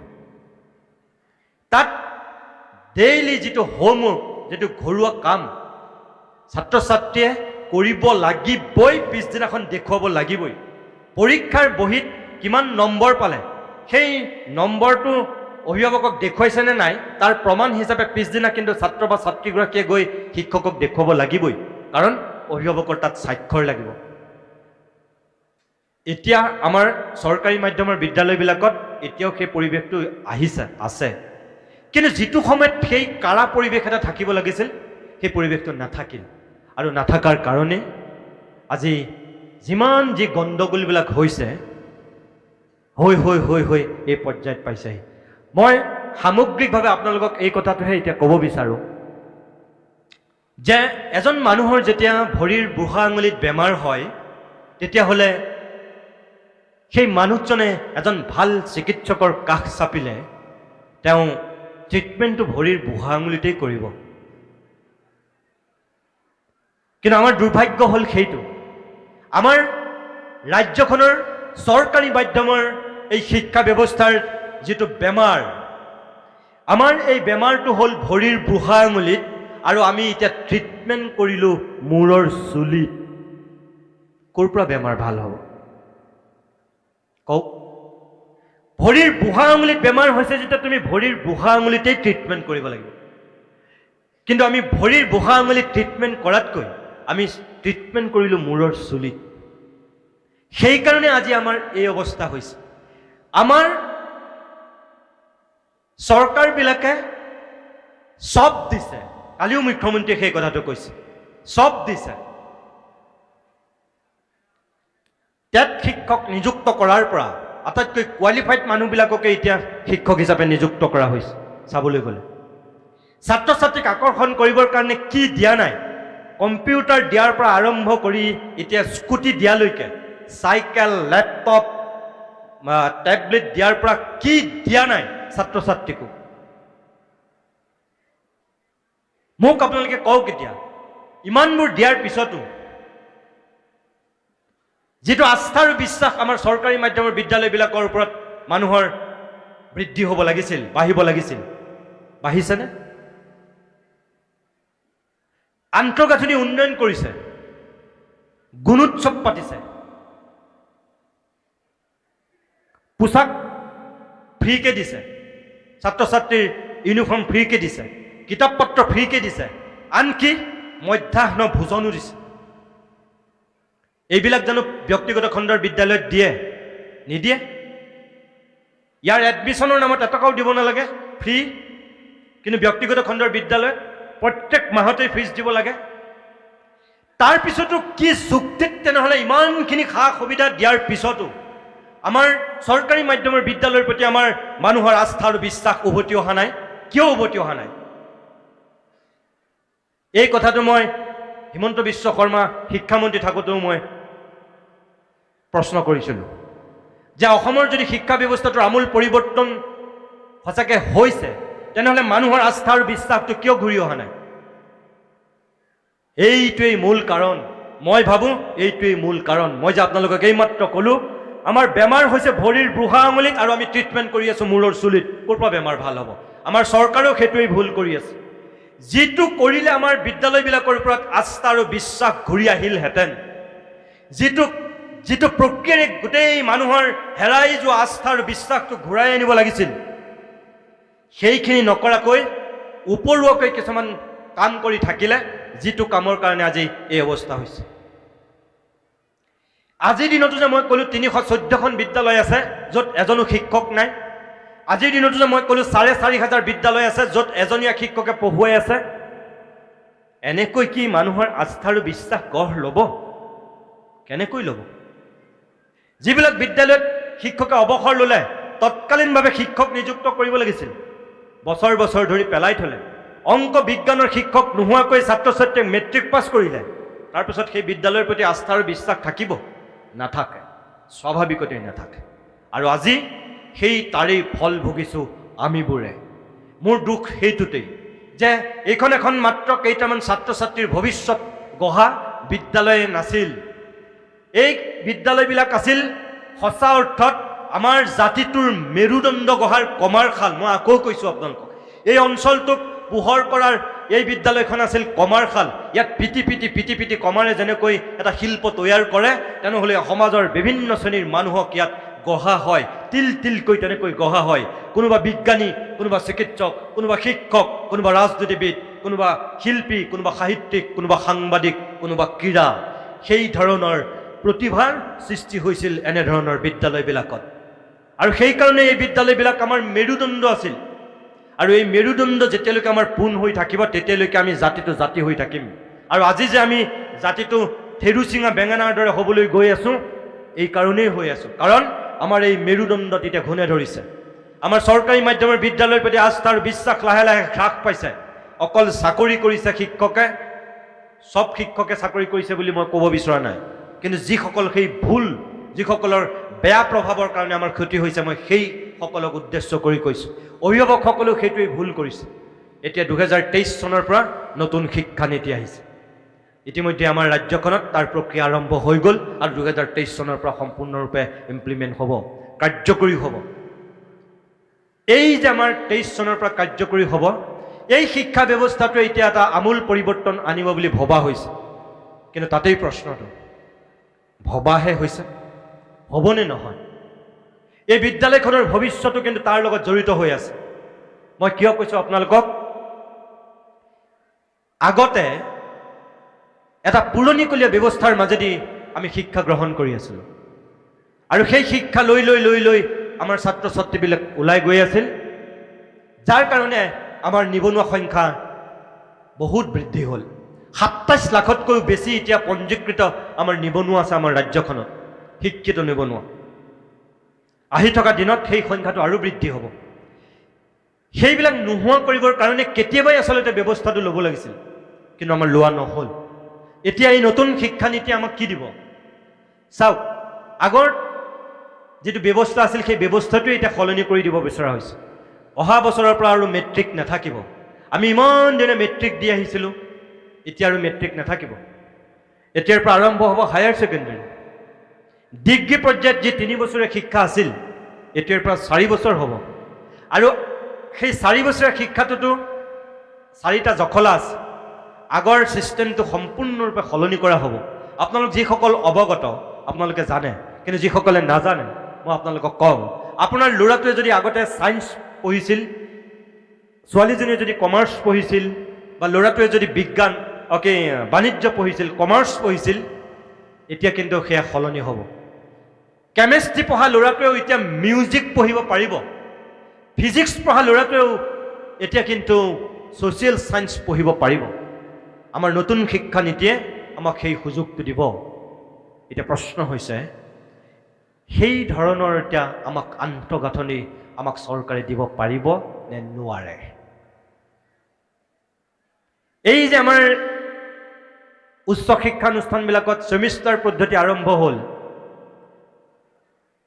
তাৰ এটা ভাল দিশ তাৰ এটা বেয়া দিশ আজিও বিদ্যমান বহুতেই কয় সেমিষ্টাৰ পদ্ধতি হোৱাৰ লগে লগে আমাৰ ছাত্ৰ ছাত্ৰীবিলাকে অকল মুখস্থ বিদ্যা কৰি নম্বৰ পোৱা এটা নিগনিৰ প্ৰতিযোগিতাত তেওঁলোক জড়িত হৈ গ'ল এই নিগনিৰ প্ৰতিযোগিতাটো জড়িত হোৱাৰ কাৰণে তেওঁলোকৰ চিন্তাৰ পৰিধি ঠেক হৈ গ'ল অকল মুখস্থ কৰে আৰু পাঠ্যপুথি কেন্দ্ৰিক সেই শিক্ষা ব্যৱস্থাটোৰ শিক্ষা আহৰণ কৰে ভৱিষ্যতৰ এটা চাকৰিৰ স্বাৰ্থত সামগ্ৰিকভাৱে সমাজখনৰ দেশখনৰ জাতি নিৰ্মাণৰ স্বাৰ্থত তেওঁলোকৰ যিটো বহল পৰিসৰ চিন্তাৰ পৰিসৰৰ প্ৰয়োজন সেইটো এই এতিয়াৰ শিক্ষাই নিদিয়ে কাৰণ তেওঁলোকে অকল চাকৰিমুখী শিক্ষাটোৰ এতিয়া অকল ছাত্ৰ ছাত্ৰী এই নতুন শিক্ষা ব্যৱস্থাই সেইবিলাক পৰিৱৰ্তন আনিব পাৰিবনে নোৱাৰে আনিবনে নানে এইবিলাকো কিন্তু এতিয়া মন কৰিব লাগিব সেই ধৰণৰ শিক্ষক আমি শিক্ষানুষ্ঠানত পাম নে নাপাম যেটো সেই 23 চনৰ পৰা এটা কাৰ্যকৰী হ'ব নতুন শিক্ষানীতি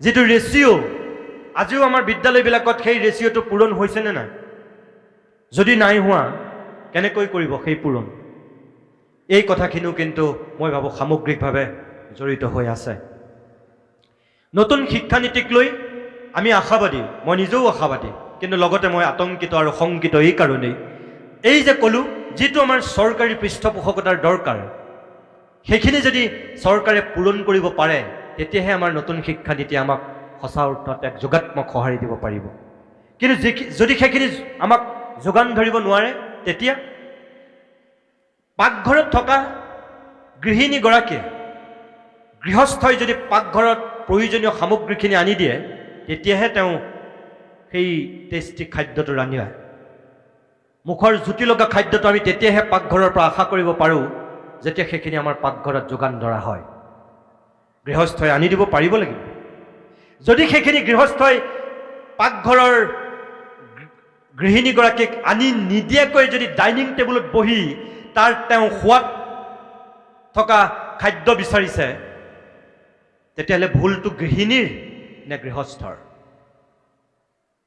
এইটো কিন্তু ডাঙৰ কথা মই সেইকাৰণে কৈছোঁ যে গৃহিণীগৰাকীক আমি দোষাৰোপ কৰিলে নহ'ব প্ৰথমে গৃহস্থই পাকঘৰত সেই বস্তুখিনি যোগান ধৰক আৰু আজি আমাৰ গৃহস্থ কোন আমাৰ চৰকাৰে আমাৰ নতুন শিক্ষানীতি প্ৰৱৰ্তন কৰিলেই নহ'ব নতুন শিক্ষানীতি আমূল পৰিৱৰ্তন আনিব বুলি আমি আশা কৰিলেই নহ'ব সেই নীতি কাৰ্যকৰী কৰিবৰ কাৰণে যিখিনি আন্তঃগাঁথনিৰ প্ৰয়োজন যিখিনি চৰকাৰৰ সহযোগিতাৰ প্ৰয়োজন সেইখিনি চৰকাৰে দিব পাৰিব লাগিব সেইখিনি নিদিয়াকৈ কেতিয়াও নতুন শিক্ষানীতিৰ পৰা আমি ভাল ফল পাম বুলি আশা কৰিব নোৱাৰে আজি আপোনালোকৰ ইয়াত এই হীৰক জয়ন্তী অনুষ্ঠানত উপস্থিত থাকি মই ইয়াৰ পৰাই আমাৰ চৰকাৰলৈ মই আহ্বান জনাম যে 23 চনৰ আগত কেনেকৈ পাৰে বাকিবিলাক বাদ ভাৰতবৰ্ষৰ ভিতৰত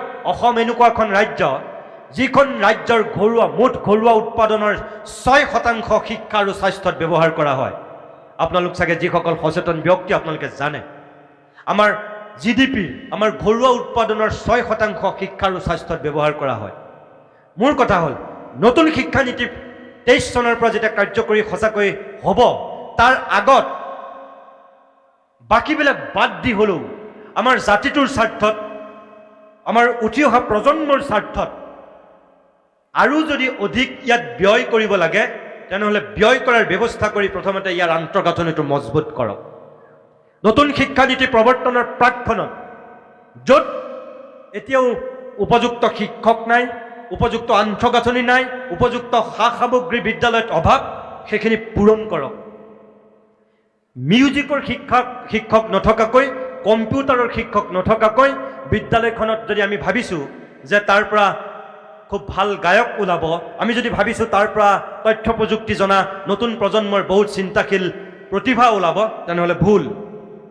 কম্পিউটাৰ শিক্ষক নিযুক্ত নকৰাকৈ তাৰ পৰা ভাল কম্পিউটাৰ জনা ল'ৰা ছোৱালী ওলাব বুলি ভবাটো ভুল। সেইখিনি প্ৰথমতে পূৰণ কৰি লওক আৰু তাৰপিছত আমি নতুন শিক্ষানীতিৰ পৰা হয়তো সেই ফল লাভ কৰিম। আজি আপোনালোকৰ ইয়াত কিমানটা বিষয় আছে মই নাজানো, কিন্তু অসমৰ এনেকুৱা বহুত বিদ্যালয় আছে য'ত বিষয় আছে শিক্ষক নাই, আৰু বহুত বিদ্যালয় আছে য'ত শিক্ষক আছে ছাত্ৰ ছাত্ৰী নাই। এজন বা দুজন ছাত্ৰ ছাত্ৰীক পঢ়ুৱাবৰ কাৰণেই, সেই বিষয়টো পঢ়ুৱাবৰ কাৰণেই তাত শিক্ষক আছে, আৰু বহুতত আকৌ 40-50 জন বা 20 জন অতি কমেও 10 জন ছাত্ৰ ছাত্ৰী থকাৰ পিছতো তাত সেই শিক্ষকজন নাই, সেই বিষয়টোৰ শিক্ষকজন নাই। এই কামটো কোনে পূৰণ কৰিব?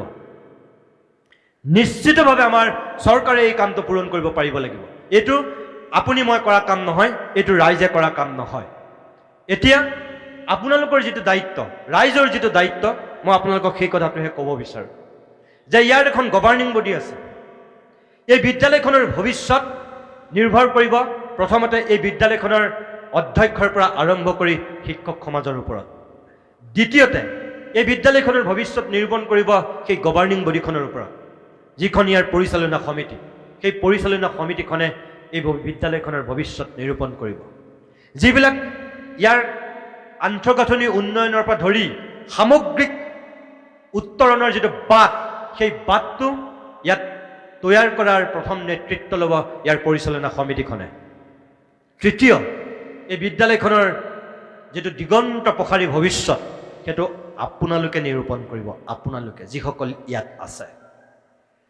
অৰ্থাৎ প্ৰাক্তন ছাত্ৰ, প্ৰাক্তন ছাত্ৰী বা বৰ্তমানৰ যিসকল অভিভাৱক সমাজ আপোনালোক ইয়াত আছে, আপোনালোকে নিৰূপণ কৰিব।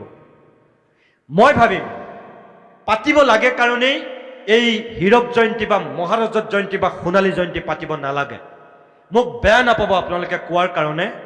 অসমীয়া মানুহৰ, অসমীয়া সমাজৰ কেইটামান দিশে মোক ব্যক্তিগতভাৱে বিৰক্ত কৰে, অতিষ্ঠ কৰে, মই বিতুষ্ট। এতিয়া বিহুৰ বতৰ, এই যে আমি জাতিটোৱে বিহু পাতি আছোঁ, এই বিহু পতা মানুহৰ লগত এই সোণালী জয়ন্তী, ৰূপালী জয়ন্তী বা মহাৰজত জয়ন্তী, শতবৰ্ষ পতা মানুহৰ এটা মিল আছে। ক'ত মিল আছে জানে? আমি এই বহাগৰ বতৰত অসমীয়া জাতিয়ে বাপতি সাহোন বিহু উদযাপন কৰোঁ। বিহু উদযাপন কৰা কমিটিবিলাকলৈ যদি আপুনি মন কৰে, ঘৰত পতা বিহুখনৰ কথা মই নাই কোৱা। ঘৰত আমি স্বতঃস্ফূৰ্তভাৱে বিহু পাতোঁ, অন্তৰৰ তাগিদাত। কিন্তু যিবিলাক মঞ্চ বিহু, যিবিলাক ৰাজহুৱা বিহু পাতোঁ, মই সেই ৰাজহুৱা বিহু পতা মানুহৰ কথা কৈছোঁ। তাত কেইটামান শ্ৰেণী আছে। আজি অসমৰ ইমূৰৰ পৰা সিমূৰলৈ যিমানবিলাক বিহু হৈ আছে, আপুনি সেই বিহুবিলাক চকুৰ আগলৈ লৈ আহক, আৰু লৈ আহি মই কোৱা শ্ৰেণীকেইটা আছেনে নাই আপুনি নিজক সোধক।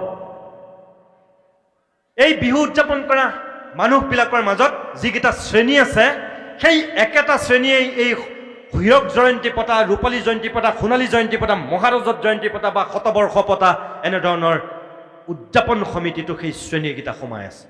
কোনকেইটা শ্ৰেণী? এটা শ্ৰেণী আছে, বিহু আহিছে, তেওঁলোকে পাতি আহিছিল, এইবাৰো পাতিব বছ কোনো তেওঁলোকৰ লক্ষ্য উদ্দেশ্য একো নাই পাতিব লাগে কাৰণে তেওঁলোকে পাতি আহিছিল কাৰণে পাতে যেনেকৈ আমি শংকৰ উৎসৱ পাতো যেনেকৈ আমি দুৰ্গোৎসৱ পাতো যেনেকৈ আমি গান্ধী জয়ন্তী পাতো যেনেকৈ আমি ৰূপকোঁৱৰৰ শিল্পী দিৱস পাতো বিষ্ণুপ্ৰসাদ ৰাভাৰ বিষ্ণুৰাভা দিৱস পাতো ঠিক একে ধৰণেৰে আমি বিহু পাতিব লাগে কাৰণে পাতো কোনো লক্ষ্য উদ্দেশ্য নাই পাতি আহিছিলো বছ পাতি যাম প্ৰথমটো শ্ৰেণী দ্বিতীয়টো শ্ৰেণী আছে তেওঁলোক মতলববাজি কি তেওঁলোক বিহু পতাৰ নামত বহুত মানুহৰ পৰা তেওঁলোকে চান্দা বৰঙণি সংগ্ৰহ কৰে আৰু সংগ্ৰহ কৰি তেওঁলোকে কি কৰে উদযাপন সমিতিৰ বিষয়ববীয়াৰ যিসকল সভাপতি সম্পাদক হয় তাৰে দুজন মানে পইচাটো মাৰে খায় নিজৰ পকেটত ভৰাই শুনিবলৈ বেয়া ক'বলৈ বেয়া এই ৰাইজৰ পৰা দান বৰঙণি তোলা একাংশ মানুহে তাৰ সেই পইচাৰ একাংশ পকেটস্থ কৰে শিল্পীক মতাৰ নামত কাৰোবাক আমন্ত্ৰণ কৰাৰ নামত যিবিলাক পইচা তোলে তাৰে অলপ খৰচ কৰি অলপ পইচা খায় মাৰে তৃতীয়টা চাম থাকে তেওঁলোক আৰু ডেঞ্জাৰ সন্মুখত এনেকুৱা কেইজনমান মানুহক তেওঁলোকে সভাপতি সম্পাদক বা উপদেষ্টা কৰি ৰাখে যিকেইজন মানুহ অত্যন্ত নিকা অতি সৎ কোনেও তেওঁলোকক লৈ প্ৰশ্ন কৰিব নোৱাৰে স্বচ্ছ ভাৱমূৰ্তিৰ মানুহ তেওঁলোক কিন্তু তেওঁলোকৰ পিছফালে এনেকুৱা কেইজনমান অসৎ প্ৰকৃতিৰ মানুহ লুকাই থাকে সমাজৰ কোনেও গমেই নাপায় যে সেই মানুহকেইজনৰ কান্ধত বন্দুক থৈ পিছফালৰ পৰা তেওঁলোকে টিগাৰ টিপিছে সেই মানুহকেইজনেও নাজানে আৰু সন্মুখত থকা ৰাইজমখায়ো নাজানে কিন্তু সেই দুষ্ট প্ৰকৃতিৰ মানুহকেইজনে পিছফালৰ পৰা তাত টিগাৰ টিপে তেওঁলোকৰ লক্ষ্য কি জানে তেওঁলোক নেতা হ'ব বিচাৰিছিল কোনোবা মন্ত্ৰী কোনোবা এমএলএ কোনোবা সাংসদ কোনোবা জিলা পৰিষদৰ অধ্যক্ষ কোনোবা পঞ্চায়তৰ সচিব XYZ কিবা জীৱনত হ'ব বিচাৰিছিল আৰু হ'ব নোৱাৰাৰ কাৰণে তেওঁলোকে কি কৰে এই বিশিষ্ট ব্যক্তিকেইজনক লগত লৈ নিজে অশিষ্ট হৈও বিশিষ্টৰ শাৰীত একেটা শাৰীত শাৰী পুৰাব বিচাৰে মঞ্চত বহিব বিচাৰে শোভাযাত্ৰাত তেওঁলোকে একেলগে আগত গামোচা পিন্ধি পেলাই শোভাযাত্ৰা কৰি যাব বিচাৰে লাগিলে তেওঁলোক কোনো ধৰণৰ বিশিষ্ট নহয় অশিষ্ট নাম্বাৰ 1 তেওঁলোক তাৰ পাছতো সেই বিশিষ্ট ব্যক্তিকেইজনৰ লগত শাৰী পুৰাবৰ কাৰণেই নিজকে সেই লেতেৰা ভাৱমূৰ্তিটো নোহোৱা কৰিবৰ কাৰণেই বিশিষ্ট ব্যক্তিৰ শাৰীত শাৰী পুৰাই নিজকে সভ্য গব্য সজাবৰ কাৰণে তেওঁলোকে সেই কেইজনৰ কাণত বন্দুক থৈ তেনেধৰণৰ বিহু পাতে বা এনেধৰণৰ অনুষ্ঠানৰ আয়োজন কৰে এটা চাম থাকে তাত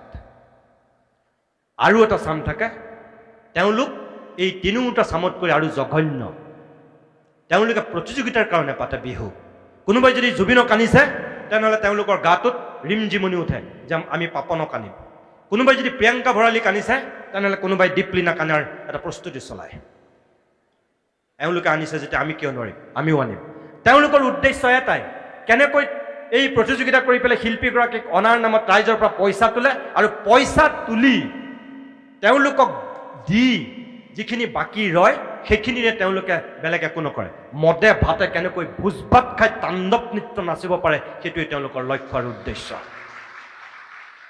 কোনো তেওঁলোকৰ সংস্কৃতি ৰক্ষা কৰাৰ তাত স্বাৰ্থ নাই কোনো তেওঁলোকৰ জাতীয় উৎসৱ উদযাপন কৰাৰ তেওঁলোকৰ উদ্দেশ্য নহয় তেওঁলোকৰ অকল উদ্দেশ্য নিজৰ আনন্দ নিজৰ মতলব আৰু নিজৰ সেই বেনিফিট এই চাৰিটা চাম থাকে বিহুত আৰু শেষত এটা চাম থাকে এই শেষৰ চামটো প্ৰথম দ্বিতীয় তৃতীয় চতুৰ্থ এটাটো নপৰে সেই চামটোত সেই চাম মানুহ পৰে যি চাম মানুহে সঁচা অৰ্থত জাতিটোক ভাল পায় সমাজখনক ভাল পায় উঠি অহা প্ৰজন্মটোক কিবা এটা দিব বিচাৰে কিবা এটা শিকাব বিচাৰে আৰু সেই চাম মানুহে নিজৰ স্বাৰ্থৰ কথা কোনো দিন নাভাবে নিজৰ কষ্ট নিজৰ শ্ৰম নিজক কেৱল বিলীন কৰি দিয়ে আনৰ কাৰণে তেজক পানী কৰি হাড়ক মাটি কৰি হ'লেও তেওঁলোকে সমাজখনৰ কাৰণে কিবা এটা দিব বিচাৰে জাতিটোৰ কাৰণে কিবা এটা তেওঁলোকে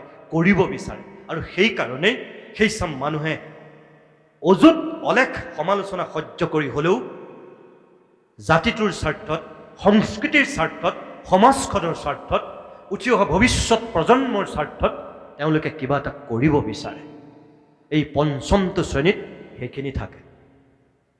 এই একেধৰণে হীৰক জয়ন্তী, মহাৰজত জয়ন্তী, সোণালী জয়ন্তী, ৰূপালী জয়ন্তী, শতবৰ্ষ উদযাপন কৰা যি জাতীয় অনুষ্ঠানেই নহওক কিয়, অসম সাহিত্য সভাৰ কথাই কওক, শ্ৰীমন্ত শংকৰদেৱ সংঘৰ কথাই কওক, অসম জাতীয়তাবাদী যুৱ ছাত্ৰ পৰিষদৰ কথাই কওক, সদৌ অসম ছাত্ৰ সন্থাৰ কথাই কওক, বা কৃষক মুক্তি সংগ্ৰাম সমিতিৰ কথাই কওক, বা কোনোবা এখন বিদ্যালয়ৰ কথাই কওক, যিমানবিলাক জাতীয় দল সংগঠন আছে, যিমানবিলাক জাতীয় অনুষ্ঠান প্ৰতিষ্ঠান আছে, এই সকলোতে আপুনি সেই 5টা শ্ৰেণীক দেখিবলৈ পাব।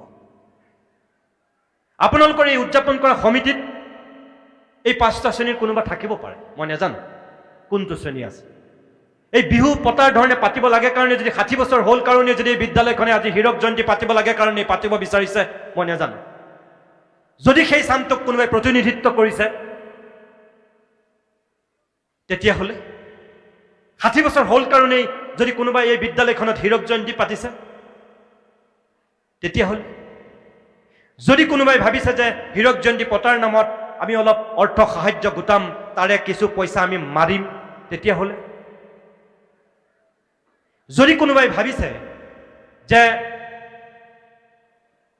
ইয়াৰ অনুষ্ঠান পতাৰ নামত কেইজনমান ব্যক্তিক সন্মুখত লৈ মই পিছফালৰ পৰা থাকি টিগাৰ টিপিম আৰু কোনেও গমেই নাপাব, তেতিয়াহ'লে কিন্তু মই আশা কৰিম এই বিদ্যালয়খনৰ হীৰক জয়ন্তী উদযাপন সমিতিৰ সভাপতিৰ পৰা আৰম্ভ কৰি শেষৰজন কৰ্মকৰ্তালৈকে এই বিহু উদযাপন কৰা 5মটো শ্ৰেণীৰ অংশীদাৰ, যি কেৱল নিজৰ কাৰণে নহয়, যি কেৱল নিজৰ সমাজখনৰ কাৰণে, জাতিটোৰ কাৰণে, উঠি অহা প্ৰজন্মৰ কাৰণে কিবা এটা কৰিব বিচাৰিছে, আৰু সেইকাৰণেই হয়তো এই বিহুৰ বতৰত দহুবন কাটি কৰি এই বিদ্যালয়খনে এনেকৈ হীৰক জয়ন্তী উদযাপন কৰিছে।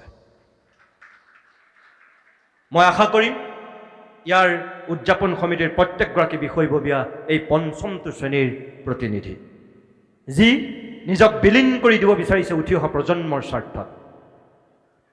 অতীততে কৰা যিখিনি ভাল কাম তেওঁলোকে সোঁৱৰণ কৰিব বিচাৰিছে, নতুন প্ৰজন্মক শিকাব বিচাৰিছে, নতুন প্ৰজন্মক হয়তো মনত পেলাই দিব বিচাৰিছে যে কি কষ্ট কৰি এই বিদ্যালয়খন প্ৰতিষ্ঠা কৰা হৈছিল আৰু কি কষ্টৰ মাজেদি আহি বিদ্যালয়খনে আজি এই পৰ্যায় পাইছেহি, সেইখিনি হয়তো সোঁৱৰণ কৰি দিব বিচাৰিছে। এই কাৰণেই যে অতীতক নাযাব পাহৰি যতীন্দ্ৰনাথ দুৱৰাই কেতিয়াবা এটা কবিতা লিখিছিল, আমি অতীতটোক যিবিলাকে পাহৰি যাওঁ, একেবাৰে নচ্ছাপ কৰোঁ, সেইবিলাক মানুহ অকৃতজ্ঞ, খুব স্বাৰ্থপৰ। এই বিদ্যালয়খনৰ অতীতটো জনাটো জৰুৰী। কিয়? আমি নিজৰ জাতিটোৰ যদি আমি অতীত নাজানো, আমি জাতিটোৰ যদি বুৰঞ্জী নাজানো, ঠিক একেধৰণে আমি নিজৰ ঘৰখনৰ যদি আমি অতীত নাজানো, ঘৰখনৰ যদি ইতিহাস নাজানো, মোৰ ককা আইতা, মোৰ নাতিবিলাকে যদি পূৰ্বজন্মৰ কথা নাজানে, তেতিয়াহ'লে তেওঁ নিজৰ ঘৰখনৰ ঐতিহ্য, ঘৰখনৰ যিটো পৰম্পৰা, সেইটো তেওঁ ধৰি ৰাখিব নোৱাৰে। একেধৰণে এই বিদ্যালয়খনৰ অতীত যিসকলে নাজানিব, ইয়াৰ ঐতিহ্য যিসকলে বুজি নাপাব, তেওঁলোকে কেনেকৈ ভৱিষ্যতটোৰ মূল্যায়ন কৰিব?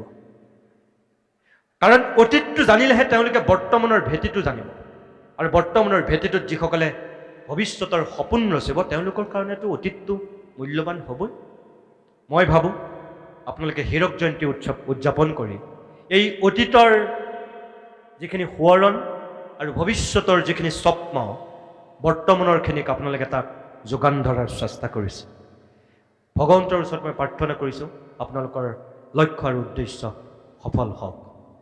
এই বিদ্যালয়খনৰ সামগ্ৰিক উত্তৰণৰ স্বাৰ্থত মোৰ নিচিনা নিষ্কিন ব্যক্তিৰ যদি আপোনালোকক প্ৰয়োজন হয়, মই আপোনালোকক এনেই ক'ব লাগে কাৰণে কোৱা নাই, মই ভৱিষ্যতলৈ আপোনালোকৰ লগত সদায় থাকিম। আপোনালোকৰ এই হীৰক জয়ন্তীত আহি মই আপোনালোকক কথা দিছোঁ।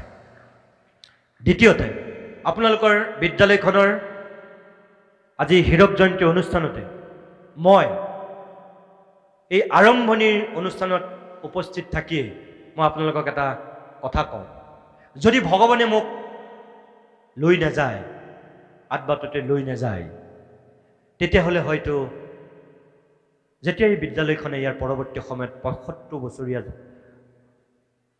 ইয়াৰ প্ৰতিষ্ঠা দিৱস উদযাপন কৰিব, আনকি শতবৰ্ষও যদি অনুষ্ঠিত কৰাৰ পৰিৱেশটো থাকে, মই কিন্তু তেতিয়ালৈকে জীয়াই থাকিম।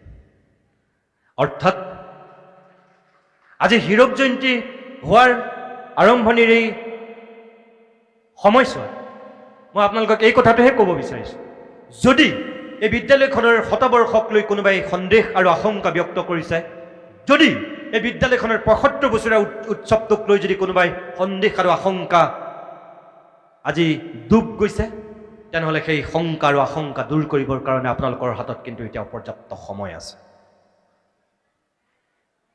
আমি নিজে কৰা ভুল আৰু নিজে কৰা ভাল কাম আমি চবেই গম পাওঁ, প্ৰত্যেকজনেই আমি জানো। আপোনালোকে ইয়াত যিমানখিনি মানুহ গোট খাই আছে, আপোনালোকে প্ৰত্যেকেই জানে ভাল কি ভুল কি, বেয়া কি ভাল কি আপোনালোকে জানে। ইয়াৰ যিখিনি যদি ক'ৰবাত বেয়া হৈ আছে, ইয়াৰ যদি ক'ৰবাত ভুল হৈ আছে, ভুলখিনি শুধৰাৰ ব্যৱস্থা কৰক, বেয়াখিনি নাইকিয়া কৰাৰ ব্যৱস্থা কৰক। আৰু তাৰ কাৰণে আজিয়ে পণ লওক, এই হীৰক জয়ন্তীৰ এই আৰম্ভণি অনুষ্ঠানতে আপোনালোকে পণ লওক যে এই বিদ্যালয়খনে ২৫ বছৰীয়া ৰূপালী জয়ন্তী, ৫০ বছৰীয়া সোণালী জয়ন্তীতকৈ বা ৬০ বছৰীয়া হীৰক জয়ন্তীতকৈ ১০০ বছৰ হোৱা শতবৰ্ষ এই আটাইকেইটা কাৰ্যসূচীতকৈ ব্যয়বহুলভাৱে অধিক উল্লাস আৰু আনন্দৰ মাজেৰে বহল পৰিসৰত উদযাপন কৰিব। আজি আপোনালোকে ভীষ্মৰ দৰে প্ৰতিজ্ঞা কৰক। অকল অধ্যক্ষই ল'লে নহ'ব, শিক্ষাগুৰুকেইজনে ল'লে নহ'ব, সেই প্ৰতিজ্ঞা কৰিব লাগিব আপোনালোকে ইয়াৰ স্থানীয় ৰাইজে। এই বিদ্যালয়খনক ভাল পোৱা প্ৰত্যেকজন প্ৰাক্তন ছাত্ৰ ছাত্ৰীয়ে আৰু বৰ্তমানৰ যিসকলে নিজৰ সন্তানক ইয়াত পঢ়ুৱাই আস্থা আৰু বিশ্বাস পোষণ কৰি আছে, প্ৰত্যেকগৰাকী অভিভাৱকে সেই ধৰণে আপোনালোকে প্ৰতিজ্ঞা কৰক। তেতিয়া দেখিব মই কোৱা কথাকেইটা আপোনালোকক ক'ৰবাত কামত দিছে। এটা দীৰ্ঘম্যাদী পৰিকল্পনা লওক যে আমি আন বিদ্যালয়ৰ কথা নাজানো, খনামুখ উচ্চতৰ মাধ্যমিক বিদ্যালয় আমি শতবৰ্ষ উদযাপন কৰিমেই, আৰু কৰিম, এনেকুৱাকৈ কৰিম। অসমৰ শিক্ষা জগতত আমি নজিৰবিহীনভাৱে এক উদাহৰণ দেখুৱাম, তেনেকুৱাকৈ সিদ্ধান্ত লওক। মই কিয় কৈছোঁ জানে, আমি মানুহে যিটো কাম কৰিম বুলি ভাবোঁ, আমি কেপাচিটিৰ ভিতৰত থকা, শক্তি আৰু সামৰ্থ্যৰ ভিতৰত থকা প্ৰত্যেকটো কামেই আমি কৰিব পাৰোঁ। প্ৰত্যেকটো কামেই শক্তিৰ বাহিৰত থকা কামটোহে আমি কৰিব নোৱাৰোঁ। মই নিজে সেই কথাটো বিশ্বাস কৰোঁ কাৰণে আপোনালোকক এই কথাটো কৈছোঁ। মই নিজে যিটো কাম কৰিম বুলি ভাবোঁ, মই কৰিহে এৰোঁ। মই কৰিব পৰাটোক লৈ মই মনৰ মাজত সংকল্প লওঁ। যিসকল অভিভাৱক আপোনালোক ইয়াত আছে, আপোনালোকক মই কওঁ যে নিজৰ সন্তানক ইয়ালৈ যে পঠিয়াইছে, অকল আপুনি তাক চাকৰি এটা কৰিবৰ কাৰণে, ভৱিষ্যতৰ এজন ভাল চিকিৎসক, ভাল অভিযন্তা, ভাল শিক্ষক, ভাল কিবা হ'বৰ কাৰণে অকল যদি পঠিয়াইছে, আপুনি ভুল কৰিছে। সেইটো ঠেক চিন্তা, সেই চিন্তাৰে আপুনি নপঠিয়াব। আপোনাৰ ল'ৰাটো, আপোনাৰ ছোৱালীজনী চোকা হ'ব লাগিব, কিন্তু আপুনি একেটা সময়তে মনত ৰাখিব লাগিব, সি বা তাই চোকা হোৱাতকৈ কিন্তু প্ৰথমতে সি বা তাই ভাল হ'ব লাগিব। ভাল এটা চোকা ল'ৰা, এজনী চোকা ছোৱালী চাৰ্টিফিকেট আৰু মাৰ্কশ্বিটত বহুত চোকা হ'ব পাৰে, বহুত মেধা হ'ব পাৰে, কিন্তু সমপৰিমাণে কিন্তু সি বা তাই ভাল নহ'বও পাৰে। মনত ৰাখিব আপুনি, ভাল নহ'বও পাৰে। চোকা, মেধা আৰু ভালৰ মাজত পাৰ্থক্য আছে। আমাক কি লাগে কওক? উঠি অহা সমাজখনৰ স্বাৰ্থত, জাতিটোৰ স্বাৰ্থত আমাক চোকা মেধা ল'ৰা ছোৱালী লগাৰ উপৰিও আমাক আটাইতকৈ বেছিকৈ লাগে আমাক ভাল ল'ৰা ছোৱালী। ভাল ভাল সংজ্ঞাটো আপেক্ষিক। কাৰোবাৰ কাৰণে চোকা হ'লেই ভাল, কাৰোবাৰ কাৰণে নাচ গান কৰিলেই ভাল, কাৰোবাৰ কাৰণে স্বভাৱ চৰিত্ৰটো কম কথা কোৱা ল'ৰা মানেই ভাল। XYZ ভালটো বেলেগ বেলেগ হ'ব পাৰে, কিন্তু মই যিটো ভালৰ কথা কৈছোঁ, মই সামগ্ৰিকভাৱে ভালটোৰ কথা কৈছোঁ। যিটো ল'ৰাক স্কুলৰ প্ৰত্যেকগৰাকী শিক্ষাগুৰুৱে ভাল বুলি ক'ব, যিটো ল'ৰাক গাঁওখনৰ আবাল বৃদ্ধ বনিতা প্ৰত্যেকেই ভাল বুলি ক'ব, যিটো ল'ৰাক ঘৰখনৰ হালোৱা সজোৱাৰ পৰা আৰম্ভ কৰি দেউতাক মাকেও ভাল বুলি ক'ব, সেই ভালটো কথা কৈছোঁ। আপুনি সেই ভালটো হোৱাৰ সপোনেৰে নিজৰ সন্তানক ডাঙৰ কৰক। আমাক কিন্তু তেনেকুৱা সন্তানৰ এতিয়া প্ৰয়োজন হৈছে। মই কিয় কৈছোঁ, আমাৰ ৰাজ্যখনত এতিয়া লাহে লাহে বৃদ্ধাশ্ৰমৰ সংখ্যা বৃদ্ধি হৈছে। মই নিজে এখন বৃদ্ধাশ্ৰমৰ লগত জড়িত। পৰিৱেশৰ তাগিদাত আমাক বৃদ্ধাশ্ৰম লাগিব। সময় সলনি হৈছে, মানুহৰ মেণ্টেলিটি পৰিৱৰ্তন হৈছে, মানসিকতালৈ পৰিৱৰ্তন হৈছে। এদিন হয়তো আজি আমি বৃদ্ধাশ্ৰম অভিশপ্ত বুলি ভবা সেই গৃহবিলাকেই এদিন আটাইতকৈ আশীৰ্বাদৰ স্থলী হ'ব হয়তো। তেনেকুৱা দিন আহিব পাৰে, কিন্তু তেনেকুৱা দিন আহিলেও তাত আপুনি মই থাকিব লগা হ'লেও আমি বিৰক্ত হৈ থকাতকৈ আমি আনন্দৰে যদি তাত থাকিব পৰা পৰিৱেশ এটা পাওঁ, তেতিয়া আৰু সেই পৰিৱেশটো আমাক কোনে দিব? আমাক আমাৰ সন্তানে দিব। আপুনি তেনেকুৱা এটা ল'ৰা, তেনেকুৱা এজনী ছোৱালী সৃষ্টি হোৱাটো আপুনি বিচাৰে নেকি, যি মৃত্যুৰ সময়ত আপোনাক এষাৰ মাত দিব নোৱাৰে?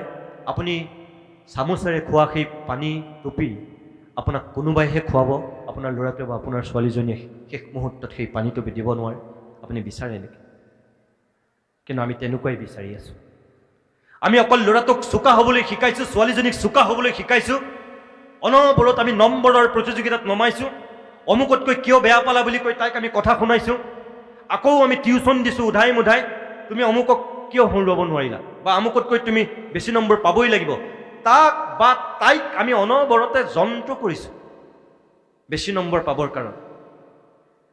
শিক্ষকক তাগিদা দিছোঁ, আপুনি মোৰ ল'ৰাটোক 1 নম্বৰ কৰি দিবই লাগিব, বা আপুনি 99% পোৱা মানুহ কৰি দিয়ক তাক। খাতিৰ কৰিছোঁ যে 95ৰ ওপৰত তাই পাৰ্চেণ্টেজটো আপুনি অনাই দিয়ক যেনে তেনে। কিন্তু আমি কিমানে খাতিৰ কৰিছোঁ যে 99% মোৰ ল'ৰাটোক ভাল চাৰ্টিফিকেটখন দিয়াৰ ব্যৱস্থা কৰক বুলি? কিমানে খাতিৰ কৰিছোঁ?